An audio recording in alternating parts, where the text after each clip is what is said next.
best of the underground. Make madness your ritual. What's going on, you dirty savages? How are you? I know it's hot out there. If you're in the Twin Cities, man, it is like pushing close to 100 degrees out there. It is hot, and a little muggy, everything like that. Thank you for joining us. It is 7:33 on Friday evening. I believe it is the 4th of June. Hotter than shit outside. Hopefully you had a fantastic day. You're prepped up and ready to go for the weekend. Well, let's start it off properly. Welcome. Do me a favor, check out Anti-Broadcasting Incorporated Custom Screen Printing, antibroadcasting at gmail.com, or give them a call, 612-836-9488. If you're looking to do, some t-shirts, some merchandise for, family gatherings, anything. Your band, you want to make a funny shirt with your buddy Natanic's face on it with a giant wiener as a lightsaber next to it, I don't know, something fun. Make sure that you get a hold of Anti-Broadcasting. Again, that's antibroadcasting at gmail.com, 612-836-9488. And don't forget, if you're looking to get tattooed, I know I think the winter is a better time to get tattooed than the summertime, because you can actually have it uncovered and not worry about the sun fading it or beating the living snot out of it. Anyway, if you're looking to get tattooed, do me a favor. Check out Lowbrow Saints Tattoo Collective over in Minneapolis. That's 612-353-4755. Lowbrowsaints at gmail.com. Give them a call if you're looking to get something done custom style. They got fantastic flash over there on the walls too, like real old school, real cool stuff. And you can even take one of their designs and, make it your own, really. Give them a call. Again, 612-353-4755. Lowbrowsaints at gmail.com. Do me a favor. We got a benefit coming up in a couple weekends. Saturday, June 19th, the 10th annual Louis Bailey Senior Memorial Poker Run. $20 per rider, starts at Park Place Bar in St. Paul Park. You get, let me see here. It includes one scorecard, one playing card per stop. The stops are the No Name Saloon, Gaslight Bar and Grill, Naughty Hog Grill, Bar and Grill, sorry about that, the Harbor Bar, the home of the Dirty Banana. We all like bananas, right? Dirty ones. Yeah. We go back to the Park Place Sports Bar, and we're going to have silent auctions throughout the day, just at Park Place. If you're not, actually, you know what? They've got a party bus going too. Get a hold of us if you're looking to ride with us on this thing. There's a party bus going, and I know we're going to have a good time. It's going to be fun. Best 5-card hand wins $100. There's going to be a trophy for best bike that day. Sponsored by Ritual Madness Podcast, Team Bubba Barbecue, Lucky 7 Custom Cycles, Lowbrow Saints Tattoo Collective, and Park Place Sports Bar. Again, $20 per rider. There's going to be raffles pretty much throughout the whole day at every stop. We've got a ton of stuff to give away. A bunch of different Harley Davidson places giving us merchandise to give away. Dixon flannels, a bunch of different coolers, drill sets, charging banks, all kinds of really, really cool stuff. So please join us June 19th. It is a Saturday. Hopefully it's not 3 million degrees like it is right now. And again, I want to thank you all for joining us. Enough with the razzmatazz here. My friend, my pal, Adam D is in the house. How are you, brother? What's going on, man? Not too bad. Not a damn thing. We just had a fantastic conversation off the air. Yeah. Some of the best conversations happen off the air. Well, for sure. It's like you're unadulterated. There's not people watching over you, and you know what I mean? Like hearing all the shenanigans. Because that's really the case, man. Yeah. So, dude, you're becoming a podcast superstar. Oh, You went on a couple different podcasts. You look like you had a good time. Yeah. You're getting around town, you dirty little.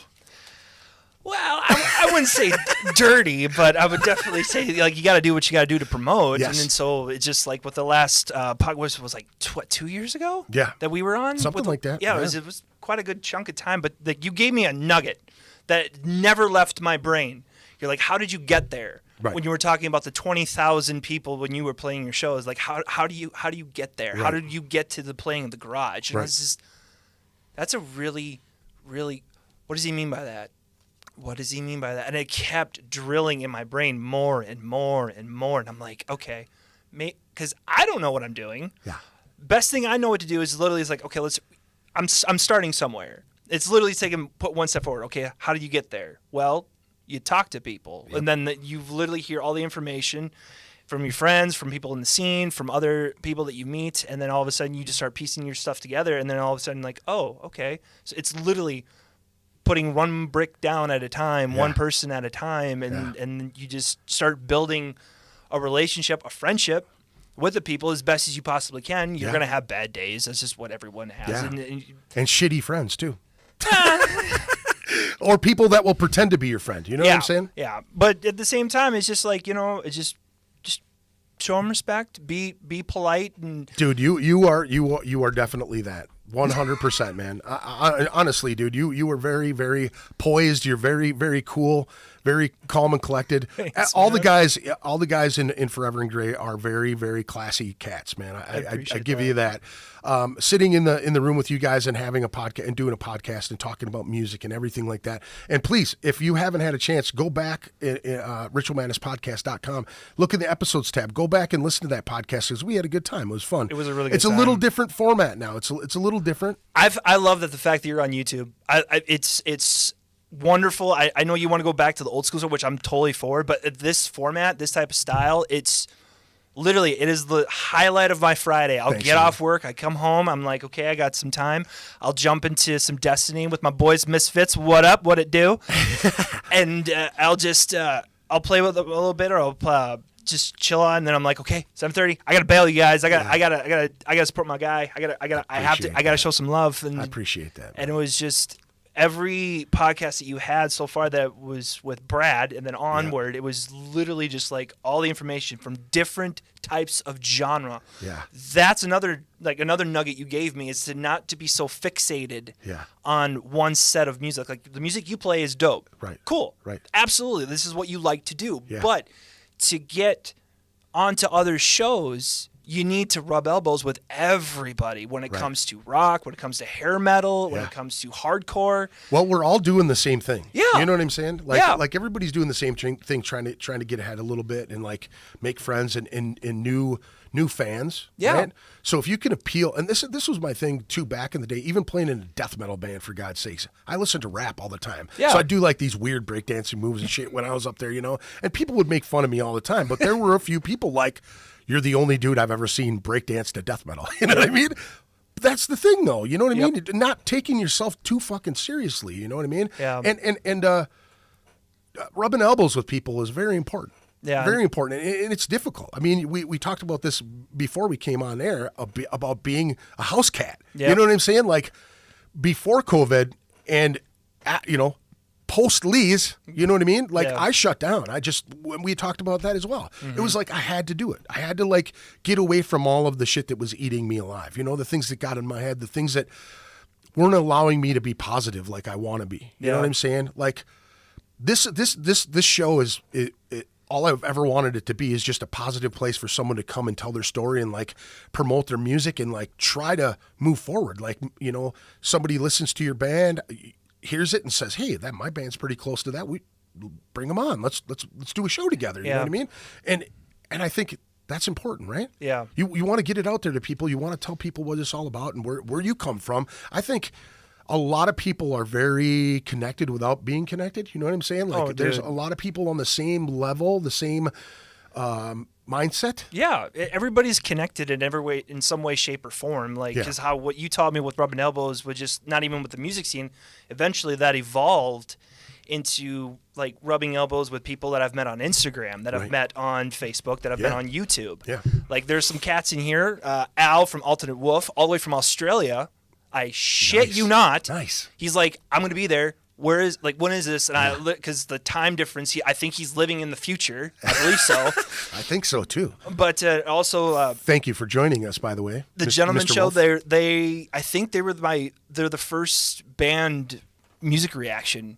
I think they were the first ones, because it was Gentleman Show, then the Breakdown Central, which was Yates, and then another cat. oh dear God, I'm forgetting his name right now, and he's gonna like kick my ass for it. Nope, don't panic, because then you won't remember. If Yeah. if you just let it go, you'll come back. But no, I literally have been like, that's how it's just all people been promoting, and when they've like did a reaction to the music videos that we did, Yeah. I literally took it and then I put it on the band's Facebook. I put it on my own stuff with Instagram, and literally saying like, we got our first reaction. Yes. Yeah, that's awesome. And that's how it started, from that question that you gave me like 2 years ago. Like how do you get there? And then it evolved into, it's literally everyone's connected. Everybody wants, not necessarily a bad thing, but everybody wants some attention, some positive attention. Sure. And then I've heard it plenty of times, but from you and other people, I'm like, I give off positivity, and I know how to breathe life into people. Right. That's like one of my strengths, is to know the potential of a person and comment to them about what I see, and try to not motivate, but encourage. Yeah. To continue to follow. When you were going off with your stuff, I knew I'm like, let this cat do what he needs to do. Don't bug him. Don't like just check in with him. But you did check in, man. Yeah, and just check in. There were a handful of people that did check in with me, Yeah. and I appreciate every single one of those folks, man. And I mean, dude, your wife and you and your wife are would come on the show and ask questions with the guests and make it more fun for me too, because I'm having a conversation. I'm just doing my thing, and whatever. But when I look over and I see everybody, you know what I mean? People, you and your wife talking. Dude, the poop story was awesome. That was the best. That was fantastic, man. That was interactive media right there. I wish I would have been able to put it into the podcast more. Just the guest and I were it was fantastic. I really, that was really, the Donkey Show. Yeah, it was the Donkey Show. So if you cats, they're in the chat right now, but also watching this, go back to the Donkey Show, and you will learn about the poop story. And oh my goodness, that was a crazy show, man. it was an exclamation point. Yeah, it really was. I love there was like a hidden spot. There's like a hidden part of it too that you really didn't get a chance to see. Why is there so much toilet paper? That was the biggest one. Like, not the fact that it's an exclamation point. Oh no. Yeah. Like, why is there so much toilet paper? And I'm like, okay, all right. My wife just looks at me. She's like, "Should I do it? Should I do it?" I'm like, yes. I think he will get a kick out of it. I loved it. Thank you very much. I appreciate it. Thank you to everybody joining in the chat here too. I appreciate it. Jesse says you look classy. Aw, thanks, Jesse. I had to look spiffy. Yeah. I wanted to show off the tie. And I'm wearing my dirty work shirt from sweating all day, and it's one of those things. I had to come here early to get some things done, and I'm like, damn, I do this every week. I'm like, fuck, I should pack a bag to change my clothes. Yes, but with the tie dye in the background, it's just gonna blend right in. It's gonna make it pop. I think that's how it is right now. I always got to say what's up to Craig Rosen's beard. This guy is fucking awesome. Super cool cat. Somehow hears about my band at work. Okay. And comes up and goes, dude, I want one of your CDs. So I give him a CD and a T-shirt and shit, and constantly sending me, I think it was the Down Live on the internet. Yeah, good people. Let me see here. Nice road mic, Adam. Oh, hey, thanks. He does have a nice mic. It's a tasty one. Sounds good. Where are you tuning in from? Yes, where are you tuning in from? Oh, we're in Blaine, Minnesota. Wait, what? You're tuning into? Never mind. No, if that's Sean, that's my cousin. Oh, okay. Hey, Sean. He's I would definitely say the audio production person of the family. So, What? Uh-oh. I could give you this on the air. What is it? What is that? Here you are, sir. What is this? That is my business card. Ooh, fancy schmancy. I started a recording studio. Ooh, look at that. And it has a tie-in to this whole thing, because there's certain people I do not want to step on toes and one of them is Will. Do I want to put your phone number I don't up there? I don't care. He doesn't normally swear, so he almost sweared right there. That's pretty awesome. I do swear. Yeah, it takes a amount of me to get the GD out of me. Hold on a second, though, man. He came in and we started talking, and he brought up a subject, and we started talking about it, and all of a sudden it was like cuss. I was almost afraid. I thought Dad was coming in the room to like scold me and shit. I was like, oh my God, he's swearing like a sailor over here, man. Sometimes you just got to get it out of your system. You just got to release it and just like let it go. And just sometimes to make your point across of the anger is just say that swear word and be like, fuck, and just get it out. I agree, man. I agree. Jesse, thanks, man. I appreciate it. I want to apologize to the band because I would have everybody in here, but you can see that it's not as big as the old place was. Yeah. So I want to kind of touch on what with the podcast that you're on. Mm-hmm. Now you were on Jared Singer's Extravaganza, and you also did the Rum Dumpster. Did you do that as well? I did. So what were your experiences? How did you enjoy either one? I mean, it was a different format. It was something different compared to the one that you did with me. Did you do any podcasts after you did mine? No, I don't believe we did. No, because after yours, we got like slammed with shows where it just was like we'd have like one show, then like a couple months down the line we'd have another show, and then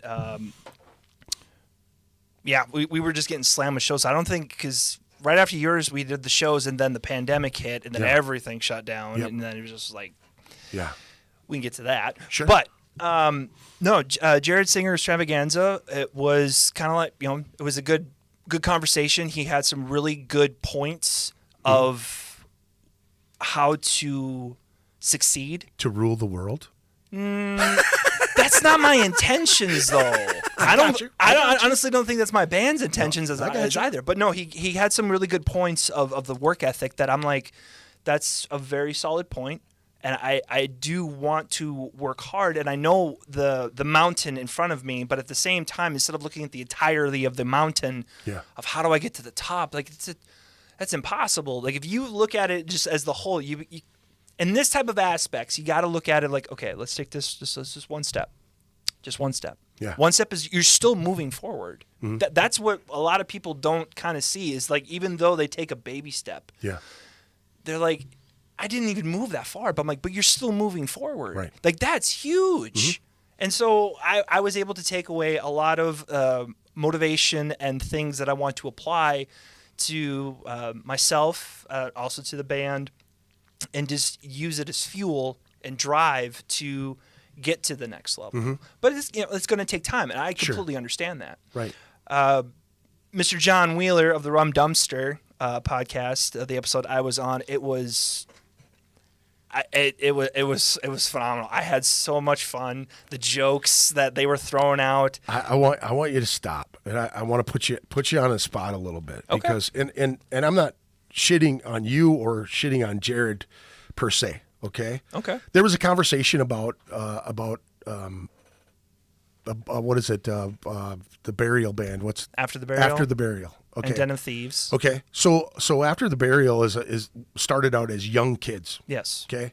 I played with After the Burial before they even fucking broke as a big band. They were kids, little kids, young fucking kids. Okay. Mm-hmm. There's a conversation that you guys had that just boiled my blood, and I don't want to put you on the spot or like make you uncomfortable in any way, shape, or form, but the conversation was that you said that you could hang. You felt like your band could hang with the likes of After the Burial. We could hold our own. Hold your own. Yeah. Okay. And when you said that, I knew what you meant. Yeah. I knew that and I'll put this. I'll dial it back a little bit because, and we've had this conversation after that conversation as well on the podcast. Now, I think that any band can have a fantastic evening. Any band can have their ducks in a row. You can have all your merchandise all lined up, multiple shirts, posters, fucking banners, everything that you could possibly have.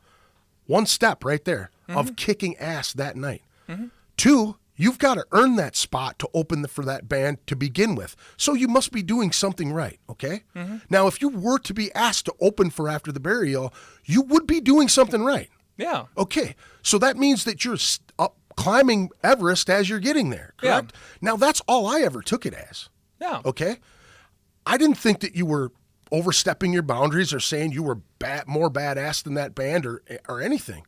But the direction of that conversation went that way. And it made me really fucking mad to where I couldn't even type fast enough to say, dude, back the fuck up. Because I felt like you were being attacked in this whole thing. And I'll say that publicly because here's the thing. When you're an up-and-coming band, there are things that you need to know. Yeah. A guy like Jared, who has been on the road and has toured a little bit and has seen all these things and has done all of these things to try to make himself better in a band format, should be telling you ways to do that and not trying to kick you in the dick publicly in front of everybody to do that. You see what I'm saying? Yeah. To me, I feel like any band could get on that stage in the right scenario, the right night. Your vocals sound great. Your guitars are fucking sounding better than they ever had. But knowing that you're opening for After the Burial, you're going to step it up that much more. Yeah. Okay? There's a whole lot of factors that are involved than just to say, there's no fucking way that you're going to stand up and you're going to tell me that you're going to do this and you're going to do that. I think it was very unprofessional to do that in that context. And I'll say that publicly because I felt very attacked myself as a friend of yours, okay, that is trying to do the right thing. Yeah. That is trying to rub elbows with the right people and good people and be good to those people by supporting them, showing them love, being on their shows, promoting their shows, saying, hey, man, going on their shows. And, dude, I've seen you comment in the chat section on that show. I found it very offensive myself, okay? And I'm not trying to shit on Jared for what he did. Maybe he was having a bad day. Maybe he had his period. I don't know. But here's the thing, is that I don't feel like you should ever be attacked for being who you are and doing and saying what you said, because I didn't take it that way. Because I know you. Yeah. I know you enough to know that you're not trying to swing dick. You know what I'm saying? Like, you're being positive. Yeah. And you're trying to do things. You're trying to get your band forward, and you're not trying to cut people off. You're not trying to gatekeep somebody to keep them down here and tell them, well, you can open up for my band when we play a show because we've never played a show. Yeah. But give me 90 days and I'll show you how much better my band is than your. Here's the thing. After the Burial is a great band, but they started out as young kids and they got a great break because they're talented people. Oh, they're for sure. talented musicians. For sure. But as young kids, you get people raise their eyes. Holy shit, these are talented young kids. Much like Agony Reigns. I'm everybody knows I'm horrible with remembering things, but here's the thing. I really felt bad for you. Okay. Because it went the wrong direction. Yeah. And I don't know if it was if he was purposely doing that. I don't know. I have no idea. But at the same time, dude, you handled it like a champ. I really appreciate that. Thank you. You really did. Yeah. And most people, I mean, me in particular, if I would have been attacked like that on a show, I would have just said, dude, thanks for having me on. I really appreciate your time. I'm out. You know what I'm saying? And I'm saying this publicly because I don't give a fuck. I mean, the guy helped me get back into podcasting, and I sat and I watched him attack one of my friends, and I felt horrible about it because all you're trying to do is promote yourself and do well with yourself and get it out there and get your shit on, and it seemed very, very deliberate. It wasn't just a. I have this other theory that I'll throw out there. I don't if it's defending Jared, it could possibly be that way. But there was a couple of conversations that I've had with people about that incident, and not only yourself but Justin from Samathwa. I really hope I'm pronouncing that correctly. What's that? Samathwa. Yeah, Samathwa. Yep. Samathwa. Sorry, Justin. I apologize. Hey, Jeff is actually in here slanging some math over here too. But another cat that I also met on Instagram, his band's called Resistor.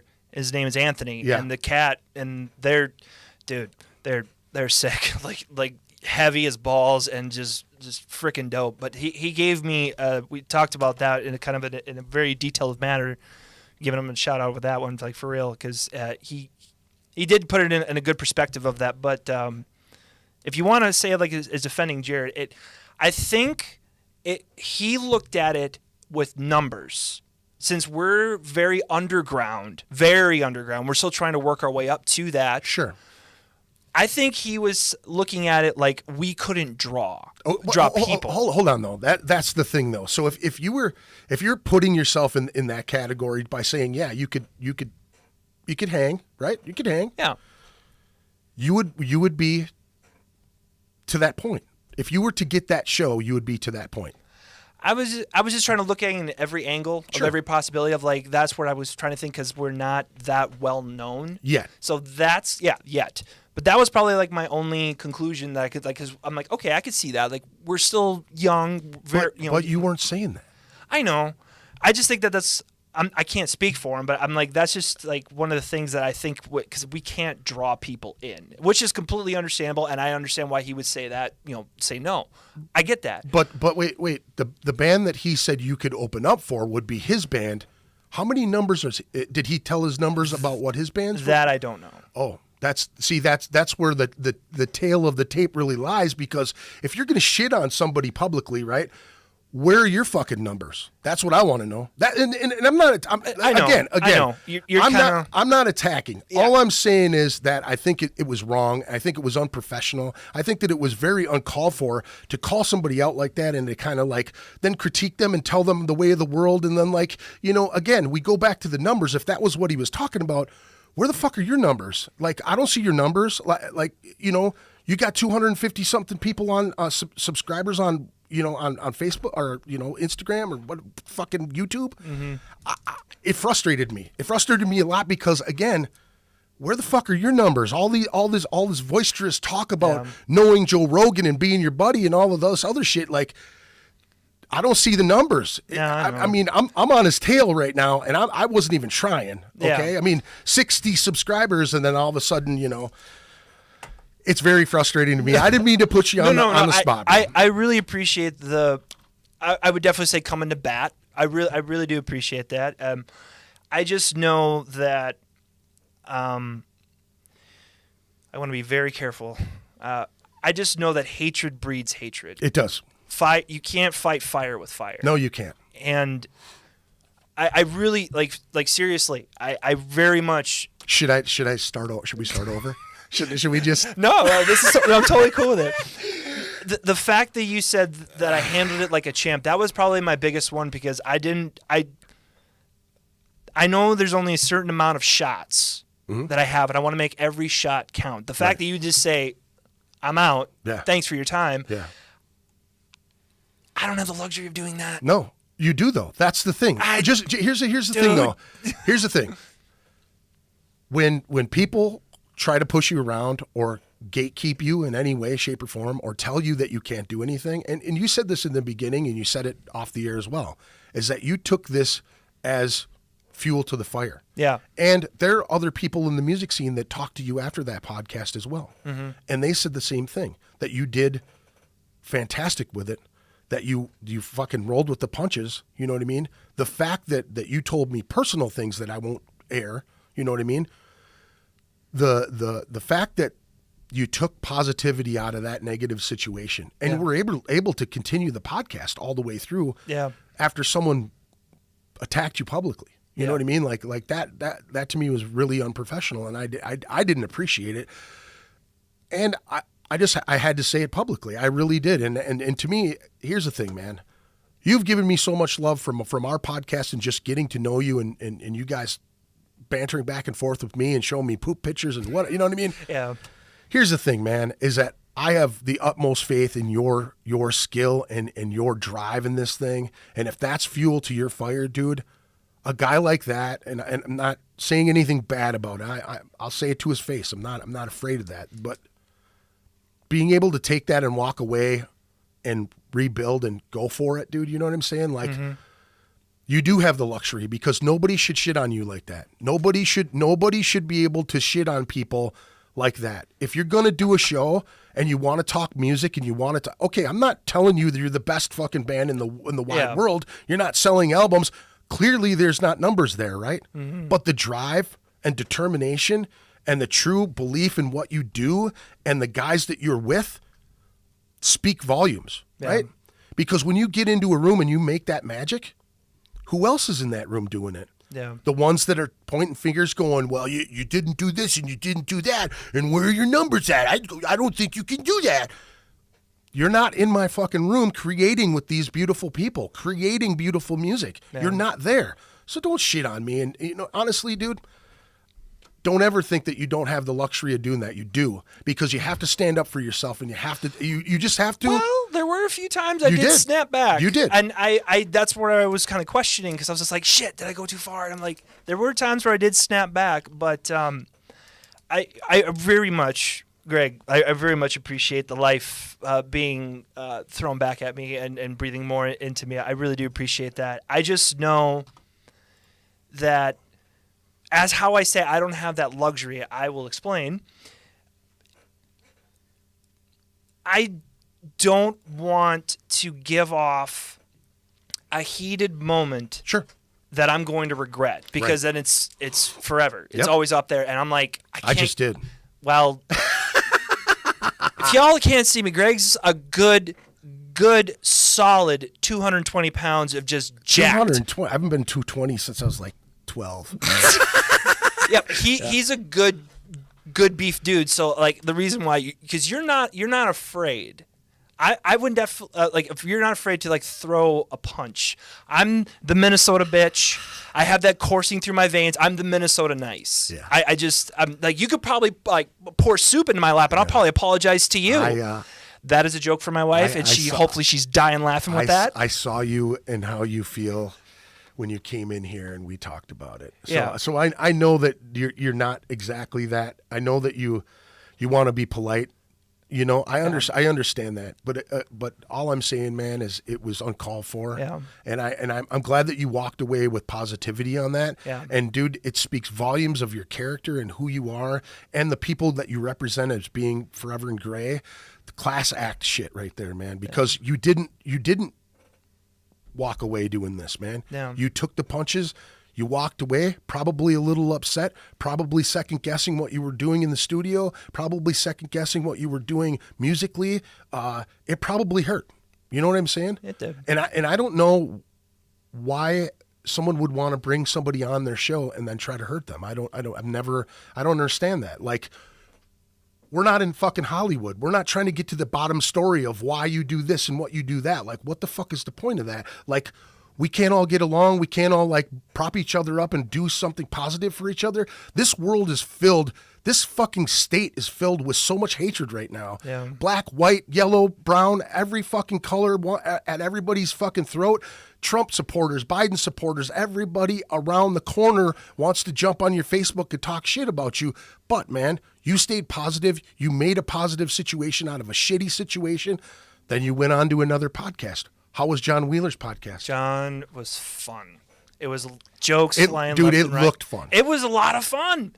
I think like I remember reading like one of the parts where you're just like the robot baby mama had you roll in. My favorite one, I believe it's like, if you want to timestamp it, it's like 58 to 59 minutes in.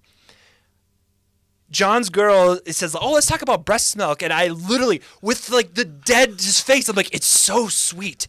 John's face, when he turns to look at me, needs to be on a shirt. Yeah. It was priceless. It was the greatest expression I've ever experienced. It was amazing. It was so funny.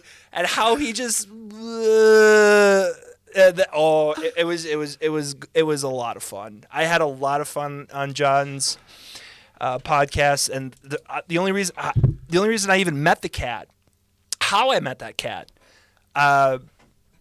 Josh, my drummer, Forever and Gray, he literally gave me his number, and I looked him up on Facebook, and I just messaged him. I'm like, I heard you do music videos. Do you have any of your work you can show me that I can see? And he showed me. Yeah, he literally just did all of that, and I looked at it. And I'm like, okay, let's go. He's legit. He's dope. Yeah. The fact that I can just explain how the shot needs to go, how the room needs to go, how he should come, and he doesn't like get all butthurt. He literally is just like, this is my job. No, Oh, wait, no. you have he literally tells me like, you have a vision. Yeah. Direct it, go do it. I'll just film it, and he feels more relaxed and more fun when someone has an idea and a direction that to take it. He filmed Purge from Emotion, which it was in Will's warehouse and was all just dusty and dirty and grimy. It was perfect. Yeah. And then he filmed Your Life's Party. In my opinion, it is a fucking masterpiece. Nice. It's so beautiful. It's so well shot. The stories behind that music video is dope, and I completely give him props. And I told YouTube, people can go to YouTube and see the videos. Yeah. Just go to Forever and Gray's YouTube page, and I've put the majority of the people know because I've been showing them out like a whore. Yeah. We should post them on the podcast page when we're done for sure. If you want, sure. Yeah, we'll do that for sure. We do have another video that was shot at the 7th Entry with the first time. Well, at least I don't know if it was the guy's first time. I have to ask them. But that was the first time playing 7th Entry, and we actually had that conversation the first time in the podcast. Like, you ever played the 7th Entry show? I go, no, and he goes, like, it's small, and I'm like, yeah, it is small. How many people were playing? I'm going to go on a rough estimate of like 75. Okay. It was a dope energy show. though, huh? It was so much. You could feel that shit. It was so much fun. The sound guy, I thanked the sound guy during our set because we've never sound this fucking incredible. Thank you so much. And I gave him my business card, which I'll come back to that in a minute. Yes. But I literally loved it. Yeah. It was so much fun. I forget the second band's name. I have it on the band's Instagram. It was Wolf Mask's CD release show. Yeah. Blackbird. The band I can't Blackbird Bridge. The band I can't remember, and I feel so terrible, guilty about that. I'm just like, I'm so sorry. Well, and then it was us opening, but it was so much. What's fun. that? 2 years ago? Year and a half. It was a year. Yeah, year and a half ago. February of 2020. Before everything just went to shit. Months before, yeah. Yeah, so that was our last show that we played, and we ended on 7th Entry, and it was dope. Really, really, really, really, really dope. But Macaroni Tony says 75. Don't let the fire marshal hear about that. I know in that place it's so. Danielle says, I felt like 7th Street Entry was pretty much at capacity. Yes, but it's so much fun in that room. That room has so much. You can feel everything in there. Yeah. I've been in that place so packed to where, being a big guy, we mashed together and I was standing with my feet off the ground. Yeah. That's how packed it was in there. That's dope. I got to see Sanctuary in there. I got to see Ex-Hoarder in there. I got to see a bunch of really good bands. We're really behind on this chat, and I apologize to everybody because there's so much Forever and Gray for President 2024. I love it. Danielle says, well, he does in the bedroom. I wish I knew what that pertained to. Thank you, Jeffrey. We appreciate that you and Greg. Oh, wait, I see I'm missing things back here. Yeah, we're way, way back. Okay, my bandwidth is playing up. Keeps buffering. Same. I apologize about that. Hopefully that's not on my end. That's Deep Dude. Stream ain't buffering for me. See here. After the burial discussion. Oh, okay. Sam, we miss you. Tabs 2. Yeah. Samus, dude, what's up? Wow. Thanks, man. My other cousin. Awesome. Well, thanks for joining us. Everything Greg is saying is exactly what I was thinking after that podcast, Jeffrey Rees from Simothwa says. And yeah, that's exactly what it is. Danielle says, encouraging, enlightening words. Thank you very much. I appreciate that. Forever and Gray can run with whoever the hell they want. That's absolutely true. I think you guys are a fantastic band, and every band needs work. Mm-hmm. You know what I'm saying? Yeah. Everybody, and I sure hope that bands that are watching this or people that are listening to this podcast after the fact, took their time and used the COVID time as a good time to write and get things together. Do I have stories for you? Yeah. Well, good. That's good. I think that it's important, man, to grow. And like I said, man, with that whole situation, walking away with your hands up, ready to go again and just more focus, it's more power to you, dude. Like I said, class act shit right there. We appreciate you and voice on this feedback from Jared that night. Light a fire. Yeah, exactly. Let me see here. Appreciating the underground bands.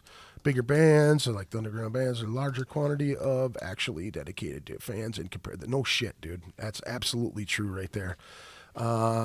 Hatred breeds hatred, very true. And I just want you guys to know, though I was speaking very passionate about that, I am friends with Jared, but I did not have that conversation with him directly.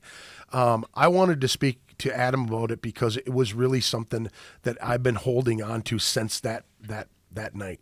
Mm-hmm. It was something that I really wanted to talk to because I thought it was so unprofessional. I thought it was like very disheartening to see. And that situation doesn't reflect the rest of the scene. Yeah. And that's a hard thing to really like take in, because someone that does a show you think has a little bit of pull and is doing things, and they're trying to, expand and do good things and promote the scene. And he does promote bands. He does promote things that he likes a lot. And it's unfortunate that someone would have a bad taste in their mouth and think, well, is this what I'm going to have from the scene? Or is this the kind of shenanigans that I have to deal with to move forward? Is I got to kiss somebody's ass that wants to, cut my Achilles right here on live? Mm-hmm. You know what I mean? Like, No, I totally get it, man. That's pretty much it. Let me see here. I want to say what's up to Phil and Dr. Phil, Dan Copy. What's going on, Dan? Good to see you, buddy. I'm excited to see you guys play soon. I know you got some stuff in the works here. Macaroni Tony checking in. Sam Jones. You talked me into it. Daniel is using my phone for chat. Try that. Let me see here. Adam, don't be a Canadian. Oh, I think that's going off to the Minnesota Nice. This is the Minnesota bitch in me. I can't help it. I know how it feels to not be understood. Yeah. So instead of me completely going off the hinges and just letting my passion completely miss something, like I need to have all the evidence. I need to have all the different theories. I need to have all the different types of conversations. How did you see this? How did you see this? What do you do when there's a toxic person? What do you do? Like, that's why I've been asking on the chats for so long, because I want to get all the information I can before I legitimately do something that could go and do something stupid. That's what I mean by like I don't have that luxury. I can't afford to do something stupid. I understand that I have grace, and I do understand that I'm a human being. I'm going to make mistakes. There's no way around that. Sure. But I could still minimize the mistakes of what I can do. And so instead of me adding more gasoline to the fire, let's smother this fire, because it's going to go into a forest fire. And then let's just try to. And here I am with the bellows, just. No. This is a conversation we haven't had yet. We've had a few messages back and forth, but actual face to face. Like you were just giving me your input, which is wonderful. Like, okay, I'm getting this input, which is absolutely what I need. Mm-hmm. I just feel that if I let that part of me out, I'm a lot like. You're gonna jack in the box. It's gonna be harder to put back in, or what? It's like when you always said, like, when you're ready for a fight. Yeah. I'm a lot like you on that aspect, where we're both pit bulls. Like, I don't stop until he's bleeding, or I do not stop until that arm is broken. I don't stop until I feel, okay, he's defeated. Right. But that also leads. This is also a metaphor for like physicality or like assault and that type of stuff. Nothing like that. But I have that in me of like, I don't stop until I see blood. Right. And I needed to work on that in my younger years, because that is extremely unhealthy. Yeah. It's not wise in any way, shape, or form. It will consume you for sure. Yeah. There's a time and a place to allow, like, yes, Danny, what's up? There's a time and a place to let that demon out. Like what he says, like, you need to let that demon out. And I completely understood that, and I agreed with it. But you have to pick your moments. Yeah. Unfortunately, my wife, who is, in my opinion, a fucking saint, forgive me for swearing, but that is the best word I can use to ram it home, because she has gotten the blunt end of that, of seeing me like that. Yeah. She has been like the best partner, best friend, the best companion I could have asked for, because she literally saw me through the fucking demon coming out of me, and she was like scared because she doesn't know how to handle it. Right. She's never seen that of me before. Right. And then, but she'll come back to me, and then she'll want, like, let's talk. Yeah. And she allows me to let that demon out in a safe, neutral environment. Right. Once it's all out, if I would have done that publicly, if I would have done that at that moment, in some way, shape, or form, that's going to come back at me and bite me in the ass. You reap what you sow. For sure. And I agree with you. I don't want to reap. I don't want to sow any more negativity. It's like what you said, Trump, Biden, politics, religion. Like I'm tired. I think I did that on my own because I was very passionate about what I said in this conversation. But again, like I said, I had to address it because it was something that I wanted to talk about since the day it happened. Yeah. You know, and I didn't mean to put you on the spot. And dude, no, it's totally cool. It was just.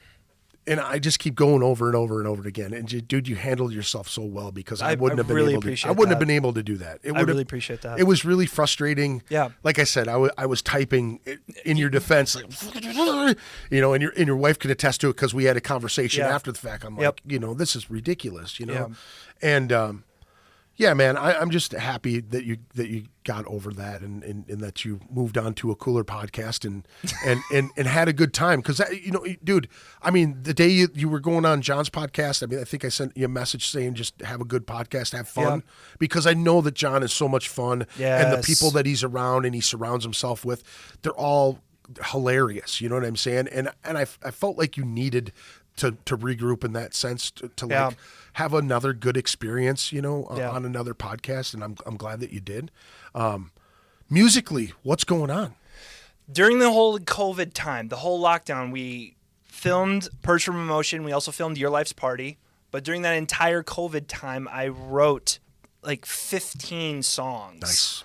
And since we released Purge from Emotion and also Your Life's Party, both of those are in drop C. So because our original set list that we played at 7th Entry, and for like most of the time when you actually saw us at Lee's Liquor Lounge, with Mason Metal Fest, that was our drop B set list. So I'm like, okay, we got to construct a whole new set list because why would you release something but then not play it live? Right. So I'm like, okay, so we have to come up, excuse me, guys. We have to come up with ideas. So during the whole lockdown, I've always been an indoor cat. I've always been an indoor dog. Like, so when everyone's like, we can't go out. The only thing that sucked, we couldn't go see shows, right? Which is completely, absolutely the reason why it sucked, because it sucks. like I wish I could find a better word for that. Right. But during that entire time, I saw this as like, we need to make as much content as we possibly can and throw it out there just so we can somewhat stay relevant. Right. So during that entire time, I wrote 15 songs.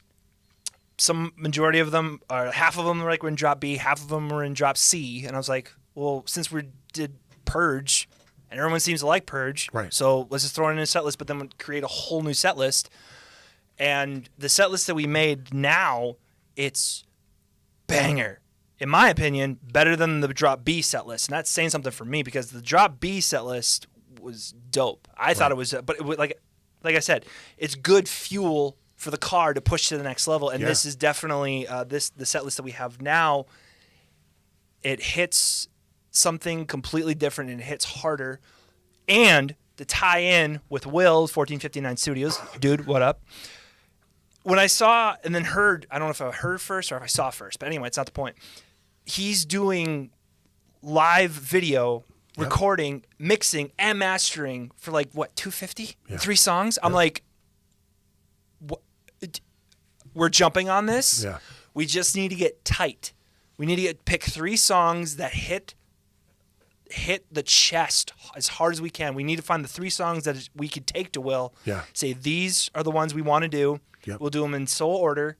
And because he recorded, mixed, and mastered Rebirth, the EP that I jumped on, I recorded with him, where I met him first time at his original space before he moved to the new space. Yeah. He showed me the new space, but it was still being built, so I saw all the bare stuff. I'm like, oh, dude, this thing's got so much potential. It's going to be dope. Right.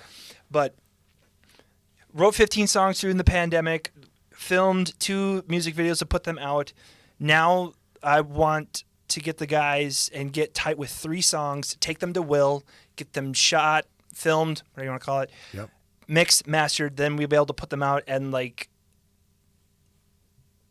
that's going to be like kind of like the fuel it's going to push us into like when shows come up, because then people can see it live, Right. and then also give us more time to, because we can take the set list we have now and go record it, but we're not tight with it yet, which Right. is what this whole pandemic was supposed to be originally. Yeah.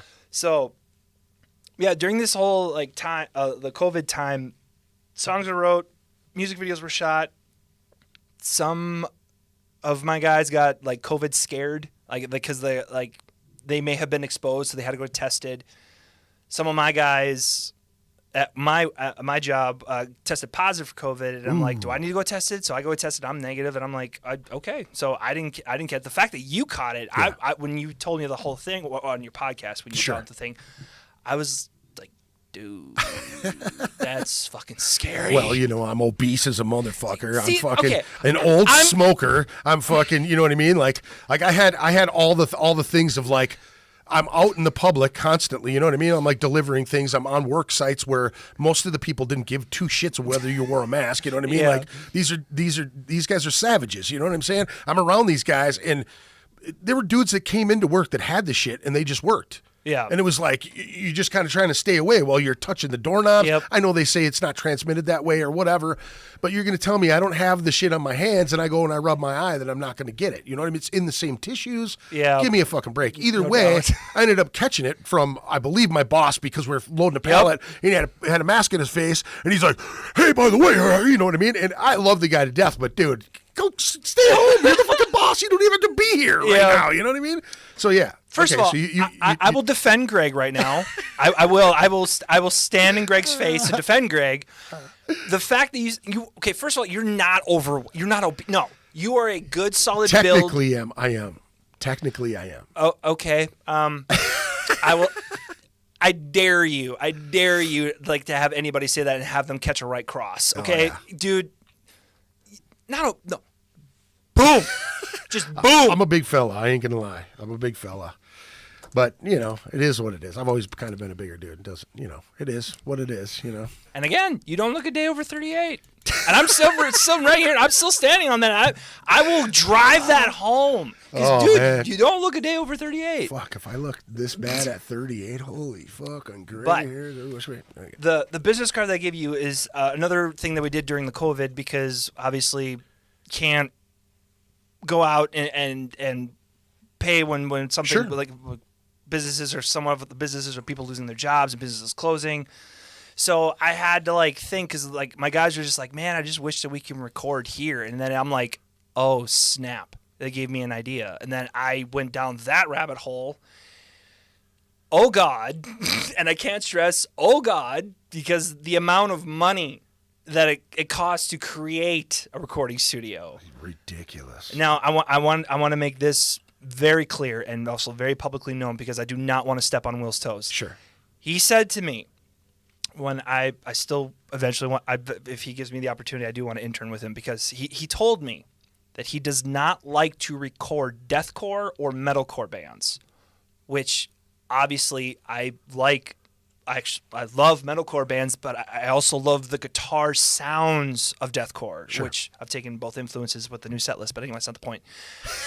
I don't want him to step on. I don't want to step on his toes as saying like, "Well, I created a recording studio. Now I can do it." No. This is my resume that I can send to Will. Yeah. Of saying like, I can record these bands, and then I can send them to you for mastering. Right. Or possibly even mixing, because again, I know the bare minimum, bare essentials when it comes to mixing. Mastering is a completely different beast. Yeah. I didn't want to pull anything away from Will. Right. I wanted to show him like I'm serious about this, which was getting all the recording equipment, that I'm actually serious. Yeah.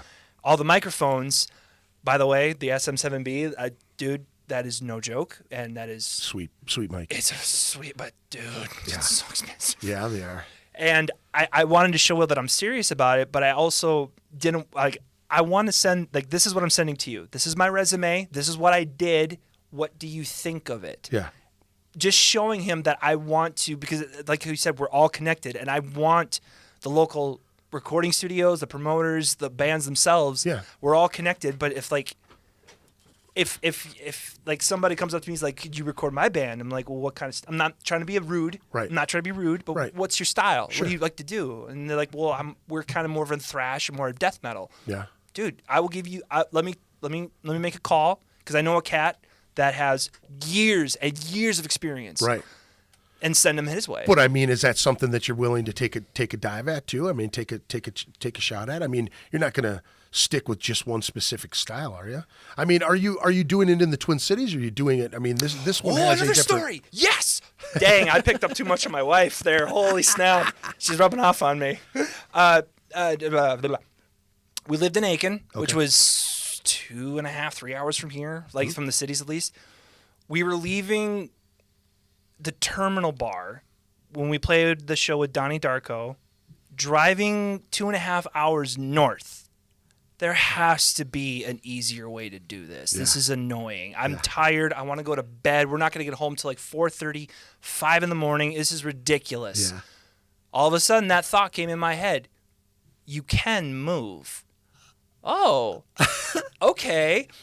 With the dumbass that I am, I literally took this idea and ran with it without even discussing it with the wife. Yeah. So when I finally had like an agent for the housing agents, that type of shit, had that set up, she was like freaking out, because this is a big jump, a big step, which is absolutely understandable. Yeah.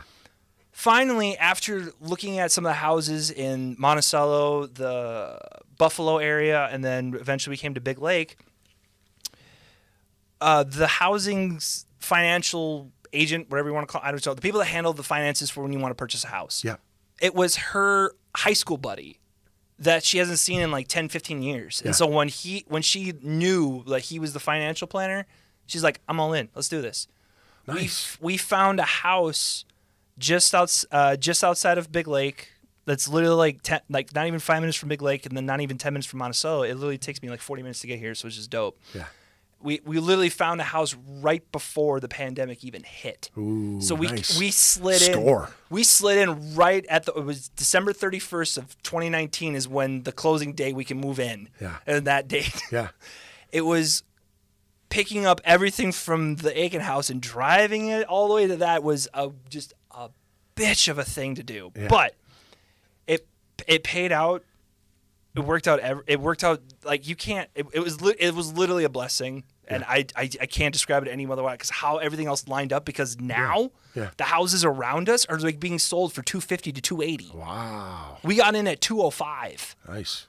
I'm like, if that is not a blessing, I don't know what is. Right. So my wife, I had to do a little bit of convincing, but she's very understanding and graceful. Right. Where I said, can I have the downstairs as my man cave, but also my practice space and my recording studio? She goes, yeah. All the upstairs is her. Support, man, right there. That upstairs is all hers, and I try to organize and do Tetris and make sure everything works. Why is this potpourri right here? Remember, your place is downstairs. This is my place. This is potpourri. Just fucking throw potpourri. I'm making shit up. She probably doesn't even like potpourri. I'm just making it up now. But now the whole downstairs is my practice space, my recording studio. I have an office and everything. So explain to me what does your studio look like? What kind of gear are you using? What did you decide to go with? How did that all come together? Well, it came all together of like when the guys said that we should just record like here ourselves, like because we couldn't go out during the pandemic. So that started the idea. Then eventually, the only one that I know of that I have training on that I'm comfortable with is a Mac. I'm not trying to knock Mac people. I'm not. No, not for me. Doesn't work. but that's just how I know how to do. It's Pro Tools. Yeah. I was trained up on that. So Mac and Pro Tools are like this. Yeah. So I'm just like, okay, well, just stick with what I know. Rocking a Scarlett 1820 with 8 channels, and then I'm like, Josh has a little bit more gear. Right. I need to figure out how to double my channels. And then I did some research, and they're like 8800 or 8200, something like. It's compatible with the 1820, the Scarlett, that I just plug into the back of them with a DPS port, and then it gives me another 8 channels. So I have 16 channels. So I'm like, perfect. Yeah. Then I learned about microphone cords. Then I learned about different types of microphones, about how certain types pick up that others that don't. Now, And did your cousin help you with that? he did. Awesome. I literally called him up. I'm like, bro, I need you to come here because I need your input, but I also need a little bit of assistance on how to do certain things with recording. He literally came over and he saw it and he looked around and I was not expecting this. He was blown away by the actual setup that I have. Right. Because when I'm saying I'm all in with something, I go balls to the wall with it, and I'm like, I feel you there, dude. I'm there with you. I'm not trying to get like the top-notch gear. I'm trying to get gear that is affordable, but also for It the can price. stretch, yeah. For the price Yeah. it is, you can. It's like this is like the top dog. Yeah. When it comes to microphones, especially for vocals, you have to get the SM7B. Yeah. There's no way around it, especially for metal. Like you have to. Yeah. It's not because like the history of the microphone. Like no, it's just when it comes to vocals, there's not a better mic out there. Yeah. Period. So I'm like, that's $600 just for the microphone. You know how much I paid for this? I swear to God, if $150. you lucky duck. Yeah, off of Craigslist. Oh, you lucky duck. I've been really lucky because it's worked great Yeah. so far. The first time I ever used one of these mics was from Paisley Park. My buddy was his property manager and borrowed one for our recording of Necromus album. So I actually got to use Prince's SM7B. So that was pretty cool. Danielle says, I literally hate potpourri, but pet hair is everywhere. Yes, I agree with you on that. We have dogs and cats and everything. Thanks for telling me muscle weighs more than fat. I tell myself that every day when I have an extra cheeseburger. Oh, goodness. Let me see here. Adam Rodine, what a dude, bud. Best friends since like preschool. Well, thank you for joining us, man. Thanks for listening to us. And it's Adam's show. I'm just here. No, I'm here directing. I'm here directing. That's it. That is extremely sweet of you. I think I got to hop off. It's still going. When I'm free again, I'll hop back on. Thanks for joining us, gentlemen. Show. Appreciate it very much, man. Hopefully, you can always come back to it, man. It will be up when we're done. Anyway, it'll be here. So yeah. So you got your mics together. You Yep. got all your. Are you pretty much set then, or you're ready to go? Yeah, we're pretty much ready to go. Right now, I'm trying to get my guys like tight, like Seventh Entry show tight, like how we were that night. Yeah. For recording of the songs with Will, and then recording at Origins, and then seeing how that goes. Because I know I can somewhat mix it, but I'm definitely gonna have I'm gonna be piggybacking off Will hard. Sure. And I'm gonna be like, okay, I want to support. How much you charge? Like, because I understand that his time is worth money, and Sure. I'm not like saying like we're friends. Like you need to do. Like I need to fit. No. Yeah. I understand you have a business to run. This is my resume, but I also need some guidance, and I understand that you need to be compensated. And what better way to put your money where your mouth is? Right. Like I'm a big firm believer of letting my actions speak for themselves. Sure. Words are cheap. Yeah. Screw that. I'll put my money where my mouth is. I'll let my actions speak, like with you, with Will, when it comes to John, and I try to just let that go. But I know I'm definitely going to have to rely heavily on Will, which is completely fine with me. Sure. I'm completely okay with that. Now we kind of jumped back and forth on this whole thing. So are you planning on just doing a specific style of recording, or? I mean, I think if I pigeonhole myself, it's a really dumb move. I mean, if like a rock or a pop or a country, or if somebody was just like, I found you on Facebook, or somebody directed me here. Could you do this? I would be like, sure. I would immediately call Will, because he's kind of like, I'm not kidding. Like he's going. I'm hoping. I can't say he's going. I'm hoping he can become my teacher. All right. So I can learn, and then also direct. Because I also don't want. This may sound cringy, but I'm not trying to make it sound cringy. I don't want to take food off his plate. I want him to be supportive. Right. I want him to not feel like I'm trying to steal business from him. I want to not necessarily work together. Well, work together, but I want him to shine too. Sure. I don't want to take anything away from him. That's why I want to compensate for his time. Right. But that's very thoughtful and very very cool. No, it is, because I mean they're you know, I mean, you got Signature Tone in town. You got a lot of other, you know, great recording studios in town. Yeah. Will is such a nice, good dude. Yeah. That he is able to work with everybody. He does work with everyone, and he's a fucking phenomenal businessman. And dude, if you can get into his brain and pick it a little bit, more power to you, man. Because Will is good people. He's good people, and respectable. He's a respectable dude. That's somebody on Facebook, I think. I don't know if the people can actually hear this, but yeah, I'm booking. Start booking. I'm looking to start booking my September show. You guys want to play a show in September? I could definitely talk to my guys. I know they'd be interested for sure, because we've been have them get into. Oh, that's when I was on my phone. I was trying to book you a show. I'm not even joking. No, I either, appreciate because one of the guys, Chris Stark, actually is going to be doing some stuff at the Club Underground. Okay. And I was like, dude, if you guys aren't playing yet or haven't yet, and he's got shows coming up, fuck, jump on one of these, because I know he already said have him contact us. So okay. That's all you have to do. Get a hold of Chris Stark. Chris, thank you very much, dude, if you're listening. I appreciate it so much. I was just trying to help out while we were sitting here. I appreciate it, man. Like, because that's what it really is. It's like we're all climbing this mountain together. When one person gets to another level, they're supposed to reach down to the person that helped them and pull them up, too. Yep. And that's like how you said the ships rise together. Yeah. Like, we're all connected. It should. Yeah, I know. It should. You know, and here's the thing is, like, I've always thought that there's nothing wrong with a little... you know, being competitive with each other. A little bit of competition is good. Yeah. When it becomes toxic competition, you know, where people are talking shit behind each other's back, they're snickering while somebody's playing and pointing, you know what I mean? And, you know, the music stops, these fucking suck! You know what I mean? That type of shit, you know? I've really tried to avoid that. I'm guilty of it too. I'm not going to lie. I'm not perfect. I am too. I'm not perfect. Yeah. But at the same time, you know, I think it's way more beneficial for everyone to help folks out. Yeah. You know what I'm saying? And I love all genres of music. I really do. I'm really open to anything, you know? If I don't like it, I don't like it. You know, maybe I just haven't heard the right band of that style of music. You know what I mean? Yeah. It's really that easy for me. You know, I enjoy music so much that I'm open for anything, you know? But to kind of piggyback off to the... Yeah.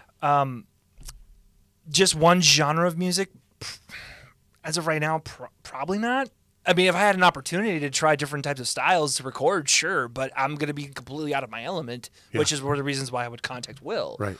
But would I would stick to one recording genre? Probably not, but I don't know bands around my area. So have you recorded, have you tried to reach out to other bands and maybe try to grab a couple different things? One or two songs? Like, hey man, come in here, give you a good deal, let's fucking get it down. It was more of like I wanted to record myself and my guys first to show people like, hey, this is what I did, just to have something like this is somewhat of a profile, because I can't use my old stuff. Yeah. But I personally, with a buddy of mine, recorded because it's so trash now. Yeah. Because it's just not up to the quality of what I want it to be, or what we like listen to it now. And like if you listen, like it's raw. Yeah. It's like I can see the potential, but this is the finished product, bro. This is a joke. Yeah. And I could look at it and hear it and be like, yeah, I was proud of it. I'm still proud of it that you did this with a buddy of mine. That I'm like I accomplished this. Yeah. But also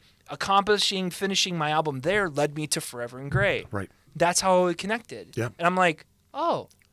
Okay, that's my first lesson. Like everything's connected. You don't know who's going to be tuning in, who's going to be talking to.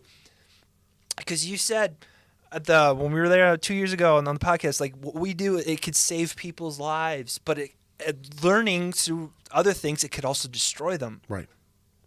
Actually seeing that part where it can save people's life, but also recently experiencing that it can destroy lives. Yeah. Okay, I've seen both sides of the spectrum. I would rather be over here to save than to destroy, because I'm gonna be honest too. I've been a gatekeeper too. I mean, I think everybody has to some degree, because it's just that's the part of growing up. Yeah. But once you reach your age of maturity, that you're like, yeah, you look back at, you're like, I was a dumbass. Yeah. Like that's just self-reflection of being human. Yeah. But knowing that you were a dumbass, you can learn to change. You can figure out what was good qualities about you, nurture them, and eventually they will blossom into when other people see, because you constantly compliment me, and I very much appreciate. This is one of the reasons I compliment you, and the reason I make it known that every Friday I am here, not physically, but here, because you were the first person to literally give us a shot in the cities. Yeah. I was blown away, but also fucking terrified, because I'm like, this is a great opportunity. I need to get to know this cat a little bit more. The podcast was a good start. Sure. But then learning, like, dude, he has feelings too. Yeah. Like, and then you disappeared. I'm like, reach out to him. Yeah. Talk to him. Like, just treat him as a friend. Like, he's a cool cat. Not just because that, man. Not because of your contacts, not because of what you can do for us. No. Yeah. It's just you're a gentle giant, but you flip that switch. Fuck, you better run. Yeah, well. Because you're a big dude, but at the same time, like, you've been down that path. Yeah. You know, down that path where you're just like, I'm ready to fight. Yeah. You've been there. So you're like, I'm not about that anymore. Yeah. That's I would definitely say it was like a window into you, and I'm like, he's actually a gentle soul. Yeah. That needs to be protected. That needs to be nurtured. Right. Fuck all these other people that like talk shit about Greg, because like, who the fuck are you? Right. He's done nothing but actually try to help. Well, a lot of people have said that, and it, dude, that's, I wake up every day,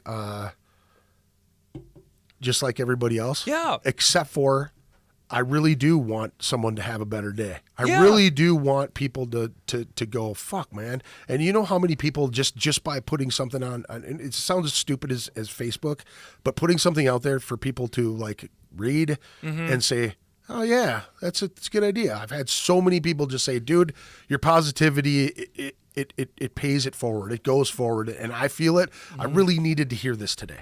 You know what I mean? I really needed to hear that. I really enjoy having you talk to these people and have, you know what I mean? Like, that reinforcement just makes me do what I do every day. That's it. It needs to come back to you, though. You dish out the positivity where people feed off of that, but then who's replenishing you? I learned that that's something that I can do, and I'm completely okay with that, because I completely understand and know how it feels to feel like you're being taken advantage of because you're nice.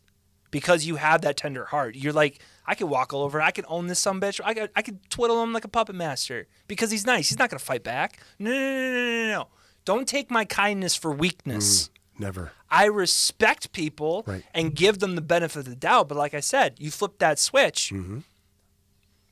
I may not become physical confrontation, but knowing like you just lost a person that could be absolutely loyal. Right. A good friend, and that's just something that you're just gonna have to live with, because if you came and said, dude, I'm sorry, I was being like, okay, you're back on neutral ground, but I know to keep my guard up. There's nothing wrong with wanting to protect yourself, to have someone earn that fucking loyalty, to earn that trust. Right. You've said it before. Others said, like, people have taken advantage of you and said that. I'm like, well, I know how that feels. I want to return it to Greg and also let my actions speak for themselves, that I'm going to protect this. I'm going to protect the loyalty. I'm going to nurture that tenderness about you, because I feel in today's time, that's a rarity. Yeah, big time. Huge. Big time. And then, well, you said something too before as well. Just saying, giving people your time. You know, a lot of people don't do that. That, like you said, that's a rarity there. You know, to give your undivided time to them. You know what I mean? Like, hey man, you sent me a message. Hey dude, you're doing this at 7:30 on Fridays. I'm there. I'll be there. And you've been there every single Friday, man. And I appreciate it that you guys are even taking the time. Life is hard. Life is busy. There's a lot of things going on. And if people miss the show, they miss the show. You've even apologized. Like, hey, dude, I can't be there. You know what I mean? I can't be there. Have a good show. You know what I mean? That positivity alone, man. Like, I shout you out every week because you guys are there every time. You and Danielle are there every fucking time. And it makes the show better because you're looking at it, you know what I mean, from an outside angle. I'm just here having a conversation. You know what I mean? Like, it's important to me to have people watching the show. It's fun. It's fantastic. My main focus is the person on the show. You know what I mean? My main focus is to have them prop what they have, you know? Give it back to people, man. If there's a band out there that's looking to get recorded and you know what I mean, you guys can work out something and things, you know, pan out and you guys, you know, who knows? You might just record the next best thing. You never fucking know, man. That's true. And you know, I honestly hope that you know, you reach out to Will and Will is receptive to it and things go positive from there. So you guys have any shows booked right now? No. We have one possible that's a bit of a stretch that needs to get worked out. Yeah. But as of right now, no, it's literally just getting the set list tight, taking those 3 songs to Will to literally show people we're still cranking it. We're still showing it out there. Yep. Then basically record the set list, just take 2 songs out because they were already been recorded. But to take 2, then it has that as a new EP. But then I wanted to take it to Will for him to be like, to look over, to give me notes, to kind of be like, how much do you want to master this for? I'm like this is where I'm asking you because I don't know. And what I'm you know, I know your time is valuable and I understand that. And that's why I'm here. Sure. You did Rebirth. It was great. I've shown everybody. I've literally been doing that for I don't even remember when it came out. I really don't.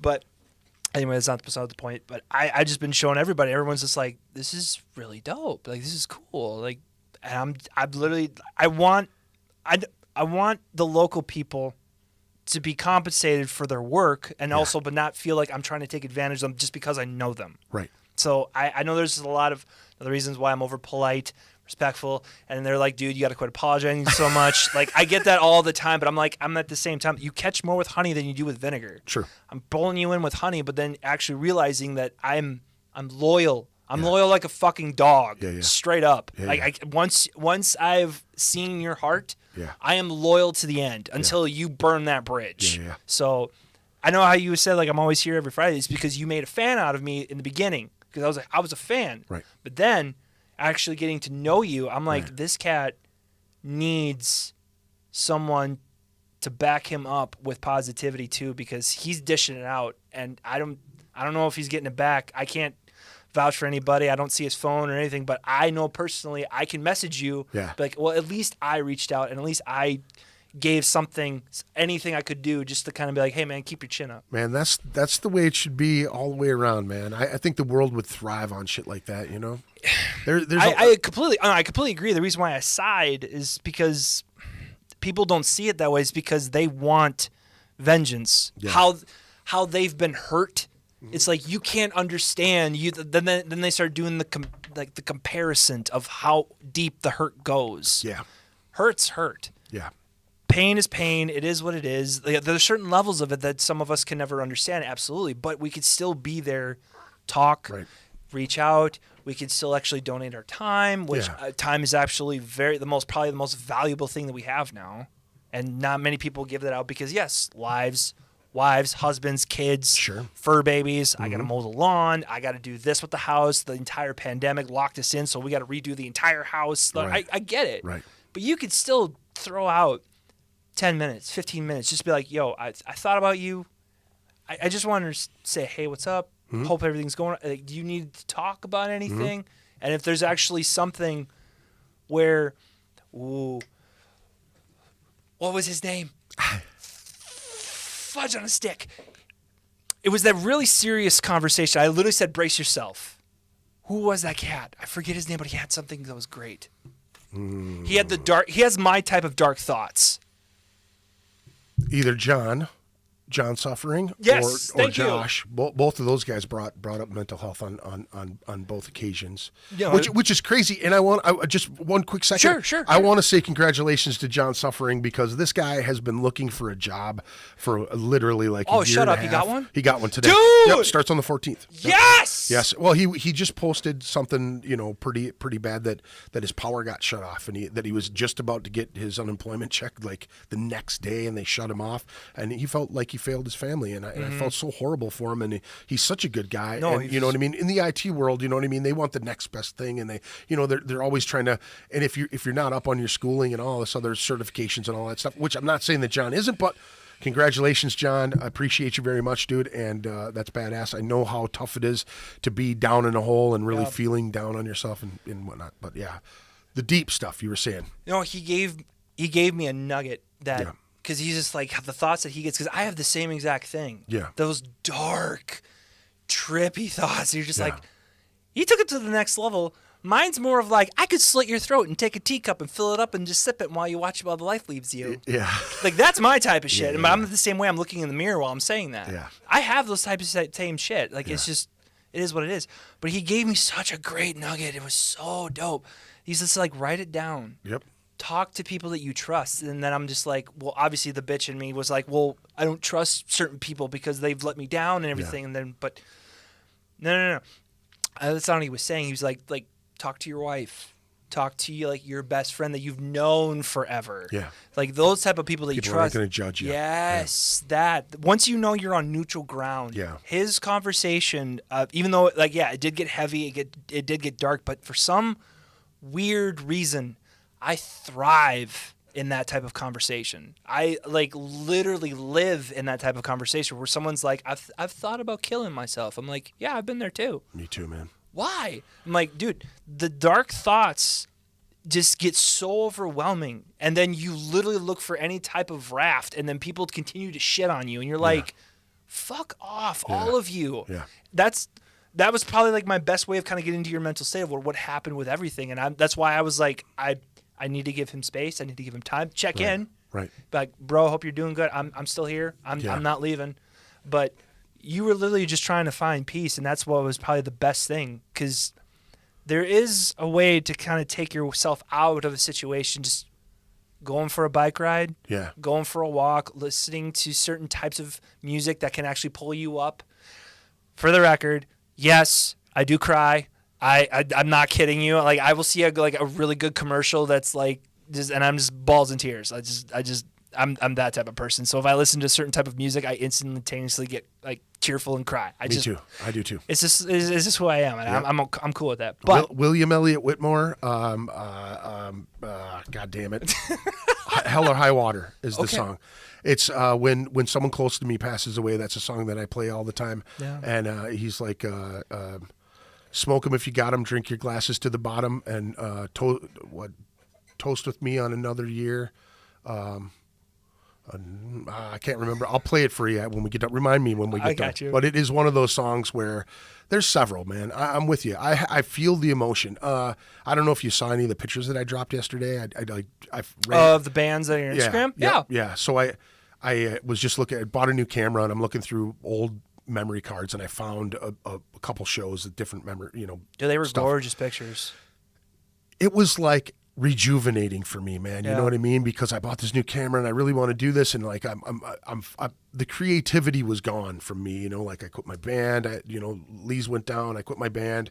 Like I had nothing really. I didn't feel any energy to create anything cool. And then all of a sudden it started to like build itself back up again. And you just feel like a phoenix. You come out of the ashes and, you just want to create and create and create. It was really weird today, man. My old drummer from Outside the Murder hit me up and he's like, hey man, I'm really, really wanting to jam again. And I'm like, me too, we should get Outside the Murder back together. And I'm like, oh, well, I don't know if these guys will play with these guys or whatever, but it was just kind of one of those things, like all of a sudden everything that was gone started to come back, like, the tie-dye and the photos and just everything.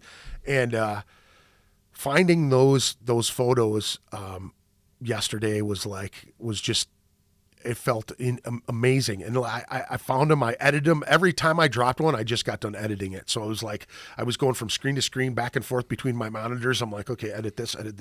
Oh, there it goes on Facebook. There it goes Instagram. You know what I mean? Like I'm going all over the place. And I felt like I couldn't sleep last night because I was just so invigorated. I was just like, oh, this fucking feels great. Yep. Just like creative energy floating out of me. You know, Yeah. the fucking the guy on Big Trouble in Little China, the radon guy, you know, Okay. he just kind of flies down on it. That's how I felt last night. Anyway, let me see here. Danielle says, to me, being critical of a band publicly is gatekeeping. Criticism said in private is just being opinionated. Thoughts, Greg and Babe. Oh, wait, clarification. Overly critical and trash talking in public is gatekeeping. I think you're absolutely correct on that. Jeff says, this podcast is my excuse to sit on my ass on Friday nights. Always entertaining. Dude, I keep telling you, Yeah. the Friday is just like that. It's like 7:30 to 9:30, hopefully 10. Eventually push it off a little bit more. I set time. Like this is it. Jeff says, let me see here. What is it? A caffeinated Adam D like I wonder?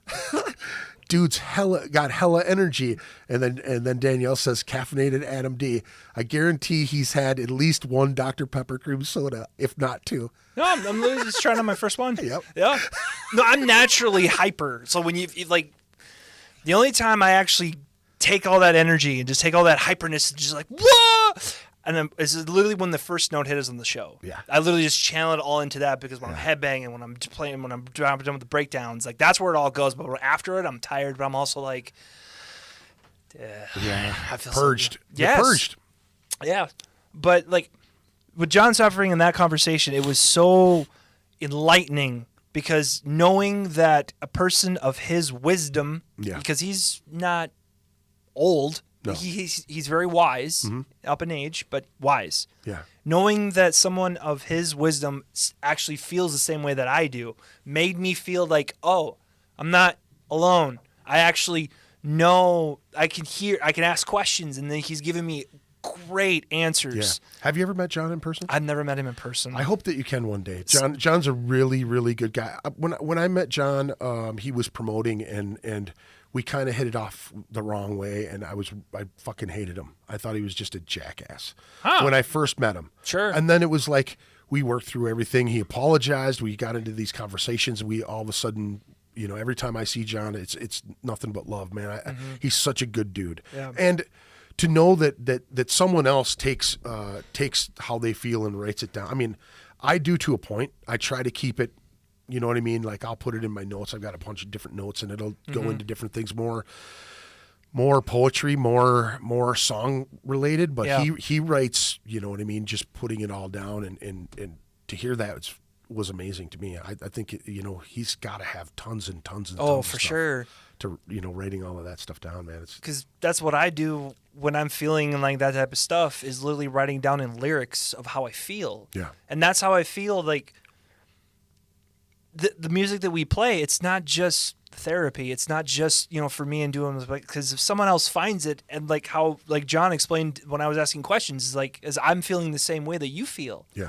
Then it's meant for them too. Yeah. It's just a way to open the door to actually have a conversation and then actually make a friend. And then all of a sudden, a friend that literally pulls in people that like I know plenty of people that feel this way. Yeah. Like they would love to talk to you, and I'm just like cool because having this feelings is not just supposed to keep it to yourself. You're supposed to like let it out and spread it out to see who it can help. Yeah. And then eventually that spreads off into more people, and then that's how we help one another just as human beings. Yeah. We can't just keep it to ourselves and just this is just for me and my own little nugget. No one else is gonna have it. Yeah. No, like you gotta know when someone's hurting. Right. Like the sign. I feel it. Yeah. I can always feel it. Yes.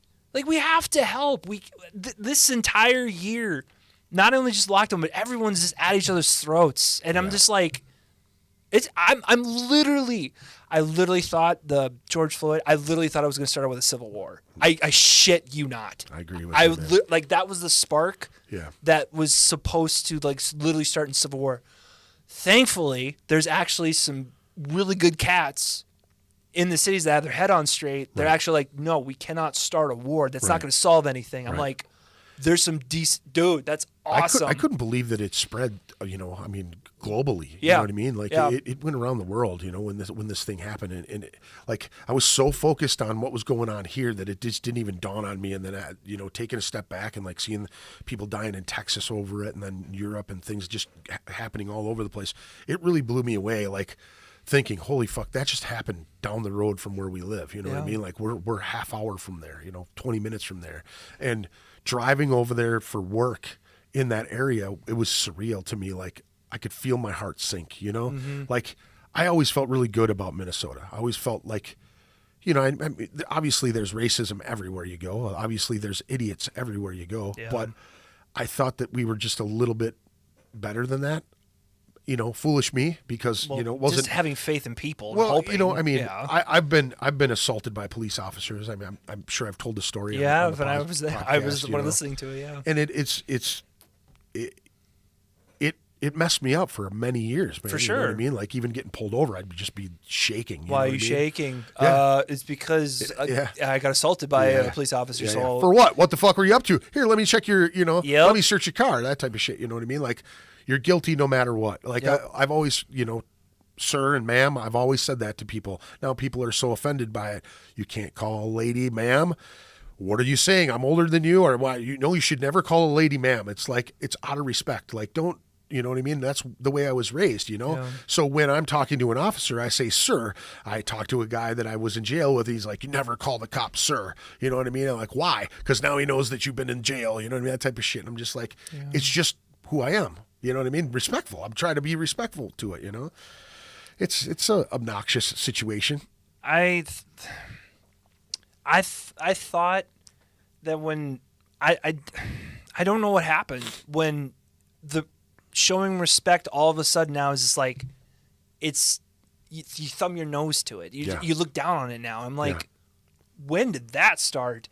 I'm still trying to figure out what happened to the golden rule. Right. Now all of a sudden there's all these other new things and I'm just like, okay, it's the world's gone bananas. Yeah. It really is. It's gone so fucking crazy. So dude, I found myself at Hot Topic. My daughter was looking for something. Represent. And her the person that was helping us was very feminine. Sure. Very like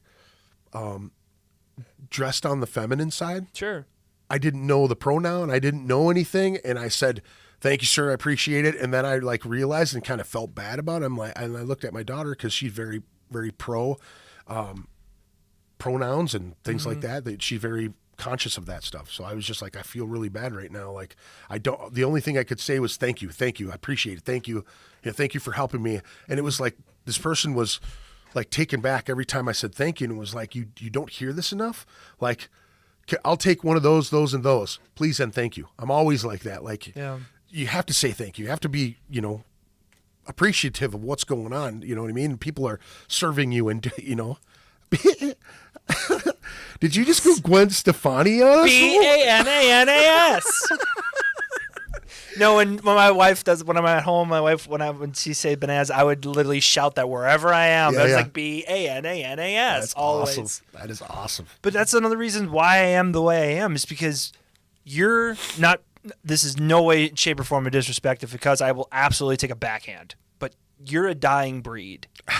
I am a dying breed of where showing respect all of a sudden now is no longer the norm. Yeah. It's, I wouldn't say gone, but it's rare among the times now. And that's why I'm like, I don't understand, because the best way I know how to show appreciation and also to recognize what you're doing in any way, shape, or form is sir, ma'am, miss, mister, and literally just not being a dick. Yeah. And all of a sudden now it's just you either get called, oh, you must be some type of bitch, and like you literally get demoralized. Yeah. And I'm like, I'm not trying to be a jerk. I'm not trying. You're literally taking out one of the best things that probably your parents, grandparents, my grandmother that taught me is treat others how you want to be treated. Yeah. Now all of a sudden that's no longer available. It's just like Only pussies do that. Could you imagine though? Could you imagine like going somewhere and being treated horribly, and then turning around and doing it back to them, and them looking at you like they're the victim? Because that happens so much. It really does. Damn, you hit that one on the head. You know what I mean? It really is. Giving someone the taste of their own medicine. Yeah. Like if you just said, "Oh, I get what you're doing there. I get how you're acting this way with me right now." You know what I mean? And you stop for a second and you just throw it right back at them, and then they just, you know what I mean? Why are you doing this to me? You know what I mean? Just it drives me nuts. They paint this picture that you're this bombastic person. Yeah. It's happened before. That's why I literally said it on Jared's podcast, like, because I firmly believe it. Don't try to save the world. You can't. It's done. It's fallen. It's gone. You can't do anything. The only thing you could do is help people. Yeah. And I firmly believe that. And I will give my last fucking breath to try to help. I mean, granted, there are going to be days where I'm going to not want to do anything, and I'm just like, I'll be in a grumpy mood. You know, I'll say something or do something that's going to piss somebody off. That's just natural. It is what it is. Sure. But I don't like all this death, all this negativity, all this strong prey on the weak, just completely just taking advantage of every situation. Like, what can I get out of this? And just like, how can I fuck one other person and just push them and put them on the curb and curb stomp them? Like, right. I'm like, dude, this is not how we're designed. Right. I understand people get hurt. I understand that people go through things that are completely out of the realm of like comprehension. Do you if you ever see a young person that is respectful, do you ever prop them up when you see it? Yeah, dude, I fist bump them. I'm like, dude, that is dope. Don't let anyone take that from you.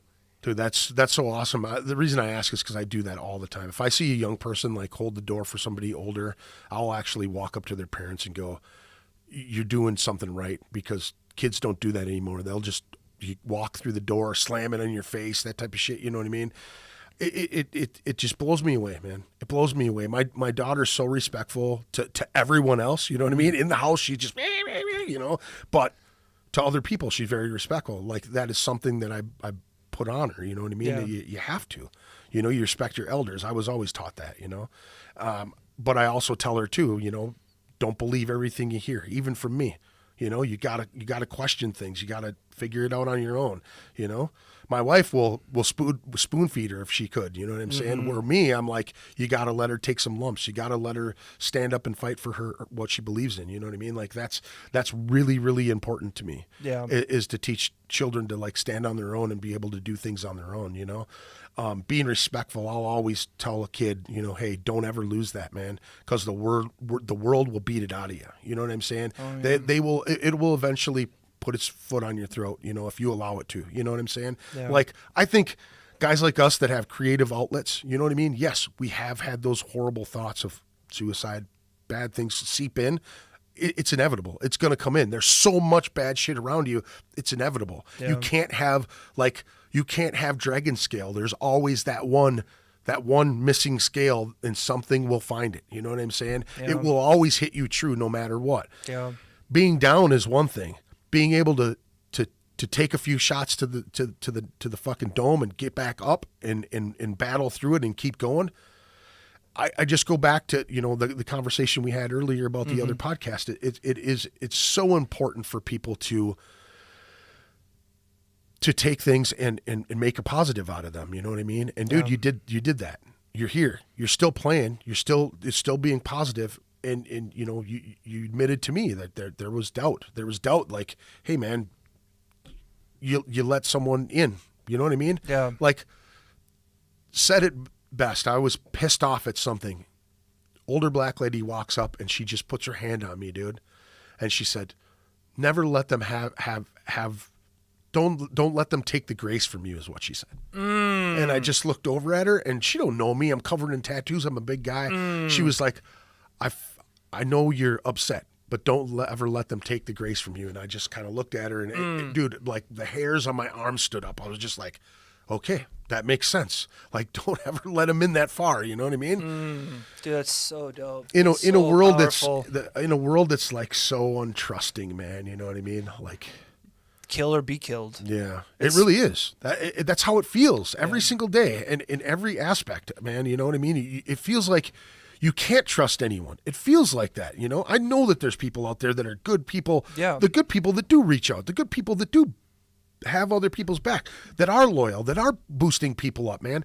They're not going out and you know, purposely trying to hurt people's feelings and purposely trying to knock you down a peg because they feel like, what the fuck do you gain from that? You know what I mean? Like, That's oh man. That to kind of piggyback on one thing, well, not that one thing, but Samus that's jumped in on the chat a few times. I scared the fucking shit out of him. I literally, when I was living in Onamia, I literally drove to his house, and he was completely taken back. Like, what? He's like, dude, this is so out of the blue. What's up? Yeah. Hugs me because he's my cousin. yeah, But literally, he's like doing his Samus thing. He's all about guns. Yeah, yeah. Loves them down, and that's just totally dope. That's just Samus. That's who he is. He's just, Right. he's just a country boy, which is Yeah. totally cool. But no, just like a couple minutes into it, and he showed me. I don't remember the hand pistol he had, but I had that thing in my hand. It was loaded. My initial thought was literally just to blow my brains out using his weapon without telling him. The only reason it got out is because he saw the look in my face. He goes, "What?" And I just look at him with the tears going down my face, and I'm just like, I came here to blow my head off. Oof. He took the gun from me, Yeah. and he's like, "Get in front of me, go to the barn, we're talking right now." Right. For 3 hours, he sat me in that barn, and I went through an entire pack of cigarettes, and I laid everything on the ground, scared the fucking shit out of him, and I Right. still feel bad about that. Right. But he was literally the one that actually pulled me out of that massive dark place. I've been dark before, but I've never actually had like a plan. Sure. That was the first time actually stepping into that plan. Right. Shit. I've been metaphorically, I've been dead before. Yeah. A few times. Yeah. This was actually the first time of me actually going through with it and actually Right. seeing the damage. Just talking about it, literally talking about it. Yeah. I could see what it did, and then I'm like, okay, I need to pull out. I need to get my head back on straight because a cat who I literally threw a bomb on him pulled me out of something, and I don't know if he ever recovered. Right. I tried to talk to him and ask him how he's feeling, Yeah. but he always like, dude, no, I'm glad we talked. You did scare the shit out of me, and I want to beat the shit out of you for it. And I'm like, I don't blame you, and I appreciate it. Right. But that's what I always thought and was taught, that's what we're here for. We're literally supposed to care. Yeah. Because I know that's why I said, like, you can't hatred breeds hatred. You can't fight fire with fire. One person has to sometimes take the blow. Like how Right. you said, I took my licks. Yep. You said I handled it like a champ, and I like again. I'm always going to say a thank you that I really cannot thank you enough for that, because that means a lot to me, because I know I can't bring all the problems on my own shoulders. Right. I know that, but Right. I can at least show a glimmer of hope that this cat literally got some words that were disagreed. Yeah. And a situation that was very heated. Yeah. But he didn't lash out. Right. He didn't swear. He didn't belittle. He was just trying to understand where he was coming from, and then trying to take what he said and apply it as fuel. Yeah. It's cool. It's great. But like, yeah, I'll be honest. I'll say this. Like, yeah, there was absolutely doubt. Yeah. If someone criticizes something that you're extremely passionate about, has experience, just Yeah. you don't I- know I the think- you don't know the experience. I think it cuts deeper when Yeah. now with art in general. You know what I mean? Like with something that it's all you, your ideas, your heart and soul, everything. Yes. Yeah. And you put that into a song, and and you're taking the chance of going out there and putting it out to people and being critiqued and being, ridiculed possibly, or, you know what I mean? You're really putting your heart right there on your sleeve. You know what I'm saying? Yeah. Like it's yes, you do have to hear that you have to work harder. Everybody does. But I think there's just a better way to do it. You know what I mean? I think that I know there's a lot of people, especially my early bands, that, you're friends with someone and you're kind of awestruck by it. You know what I mean? Like, my friend's in a band, you guys are fucking great. And then you compare them to other bands that are in the town, and you're just kind of like, yeah, we're kind of here right now, But as you progress and as you grow and as you become a better musician, you start to slowly move ahead. If you can pull your boots up and get out there again, if you can take that mental anguish, I guess, you know what I mean? Like a cut, you're going to take the cut. Yeah. I'm supposed to look up to you because you do have that insight. Yeah. You have toured, you have been out there, you have done these things. I do kind of look up to you. You are doing something. We're supposed to be supporting this, right? We're supposed to be supporting this. We're not supposed to cut each other deep enough to where you want to second guess what you're doing, right? You're supposed to go, okay, I understand that, which you did. You made a positive out of that. I couldn't have. It would have took me a lot longer. I still kind of dumped on this whole situation. I really did. And I apologize. I don't have any ill will towards the guy. I don't want to fight with the guy. I don't want to put hatred out there for him to shit on my show and tell me what my shit is or whatever. And what I want to say is that I feel like there's a more professional way of doing it. I think there's more of a friendlier way of doing it. I think that there's, when you sit down, like your wife said, in private and have a conversation with someone and say, hey man, maybe you're on the wrong path. Maybe you're going about it the wrong way. Maybe you're not looking at it as a professional as you think you should. You know what I mean? Like doing that privately is way more effective than the fuck are you doing, you dumbass? What is that? Like, to me, that's what that is. You do that to me in front of people, I'm going to fucking smack you in the mouth. Like, that is the ultimate disrespect to me, right?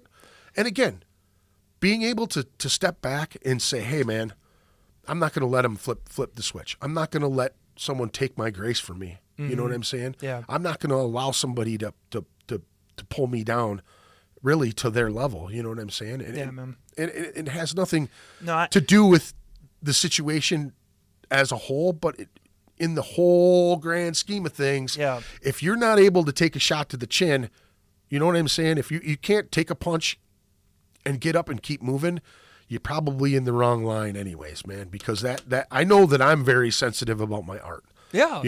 But I do go and I seek out photographers. I do seek out other dyers. I do seek out other people that can give me positive reinforcement, like, hey dude, you should do it this way, or maybe try this. An analogy, there's a guy at my work, I'd never driven a forklift. I mean a big one, a big lull, a huge forklift. You sit in the motherfucker, it lifts up fucking half a house, you know what I'm saying? So like 10,000 pounds big, or more. Yeah, those suckers. Big forklift. Yeah. Never rode one, never drove one.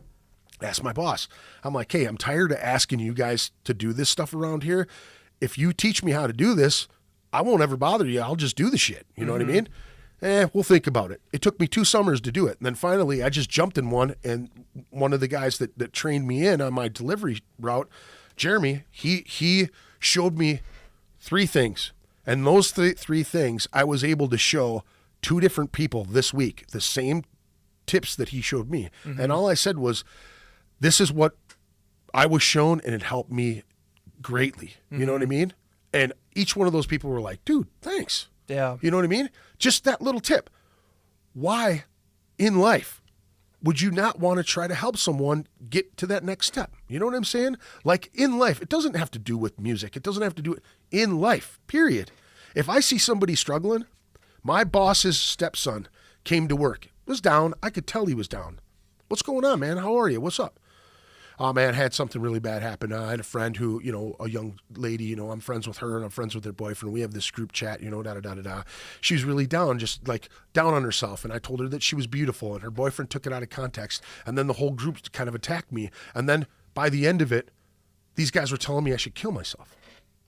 This dude is 19 years old. He's in the service. You know what I mean? I looked at him and I was like, dude, really? Those aren't your fucking friends. Those are fucking pieces of shit. I'm like, you don't tell people, dude, you're young. Yeah. You know? He's like, man, I drank a whole bottle of vodka and I felt so down on myself. I was like, I walked away. I talked to him and I was like, dude, if you ever need to talk to somebody, I'm here for you, dude. I've been through all this bullshit. I know fake motherfuckers. I know all too well fake people, man. I know this shit. Yeah. I'm not one of those people. If you want to talk to me, I'm here for you, man. That's what I told him. When he got shipped to Afghanistan, that's what I said, dude. You ever need me while you're there, I'm on the internet all the time. You fucking call me, you text me, you do it. I gave him my phone number. I was like, dude, you can call me anytime you want to. Mm-hmm. When he left, I told his stepdad that shit. I was like, told my boss, I was like, hey man, listen, I had a conversation with Luke, you know, this is what happened. Oh yeah, I heard about that, you know, da. Hey, thanks for talking to him, you know. Maybe he just needed somebody to talk to, you know. Mm-hmm. You were the right person at that time. Whatever it is, man, I'm there to help. I don't give a fuck. I've even been criticized because people think a specific person said this to me. That's your MO. You're always trying to help. I'll die and go to the grave with that, as I'm always trying to help. I'll always try to help. I don't give a fuck. You know what I mean? Because I've seen lots of lumps. I've had lots of pain in my life. I've seen lots of death. I've seen lots of things. I've fought a lot of people. My hatred has fueled more hatred, and it has all come back to me. But you know, there's one thing that I can live by and say, I have very few enemies. I don't have very many, and if they do, they keep their mouth shut. Mm-hmm. You know what I mean? And I'm not trying. No, I know where you're coming from. I'm not trying to be Billy Badass in this situation. You know what I mean? I'm not a hard ass anymore. I'm not a guy that goes around looking for it anymore. One, because I'm a leader of a club. Yeah. That I have people that rely on me. Right? Yeah. I go shoot off my shit. I got my patch on my back. Those other people could suffer the consequences of my bullshit. Right? Yeah. I run my mouth about whoever it is on this podcast. This is Switzerland here, man. I've had bands come in here pissed off at old members. You know, people will start shit on my pages when I post flyers, and I'll delete their comment. I'll go directly to them and go, hey man, if you got a problem with them, go to them. Don't bring it to my shit because I don't want to start any shit. I deleted a podcast with a good friend of mine when I was trying to come back over this whole cancel culture shit that happened in our scene because I went on like a 45-minute rant, and I used people's names that I normally don't do. I don't rant about things because that is the thing, man. I don't want to breed this fucking negativity into our music scene. There's enough of it already. There's enough in society. Like if I can help people find a platform to promote what they're doing, you know, anything, man, anything. Mm-hmm. Positivity, art, creativity, anything that is going to drive us forward as people, man. I might not save the world, but I'm going to try to save a couple people, man. Yeah. That's it. Yeah. Like you said, man, that's it. And I just want them to know that I'm a loyal friend. I'm a friend. That's all I want to do is help you out. If I can help you in a way, if it's, you know what I mean? If I can help you, I will help you, you know? If I can't, I'll try to find somebody that can. You know what I mean? No, I got you. I have a lot of favors that I never call in. and that's true. I totally believe it. I really do. And I don't keep, if someone turns me down, that's the only time I keep tally. You know what I'm saying? That's when all right, cool. I did that for you. You didn't do nothing for me. Cool. All right. See you around, you know? 2 ships passing in the harbor. Pretty much. Yeah. No, with the passionate, we can definitely call it that. The passionate part that you had, I think you don't like friends going at like headbutting like that. I don't like bullies. That's a I felt like you were being bullied. That's for someone who so here's the thing. So to me, I felt like because there was a little more knowledge, a little more history there, a little more things that you thrive to know. You want to know that knowledge. You want to see how you can get that much further in the mountain.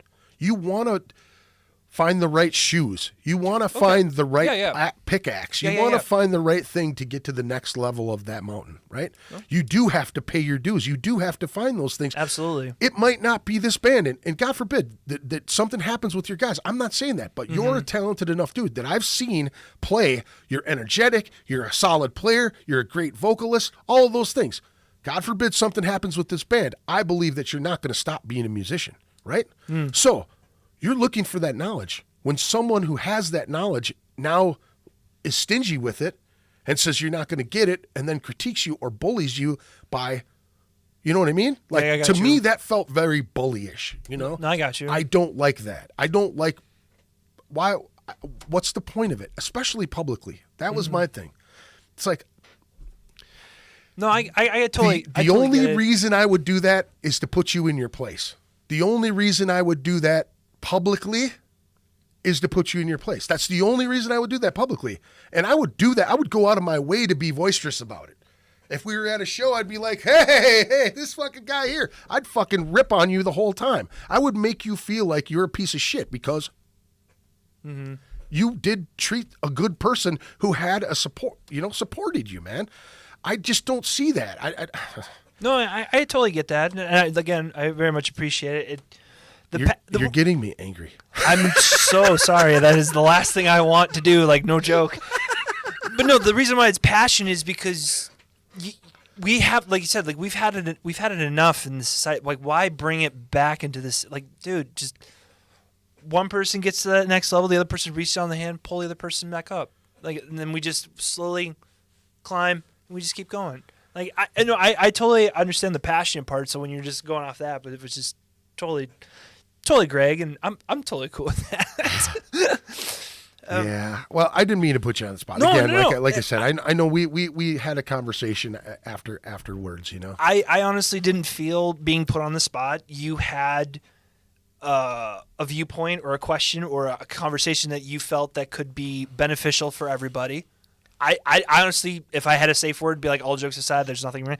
I literally did not feel like I'm like, shit, I'm getting clenched. Yeah. No, I'm comfortable. I'm calm.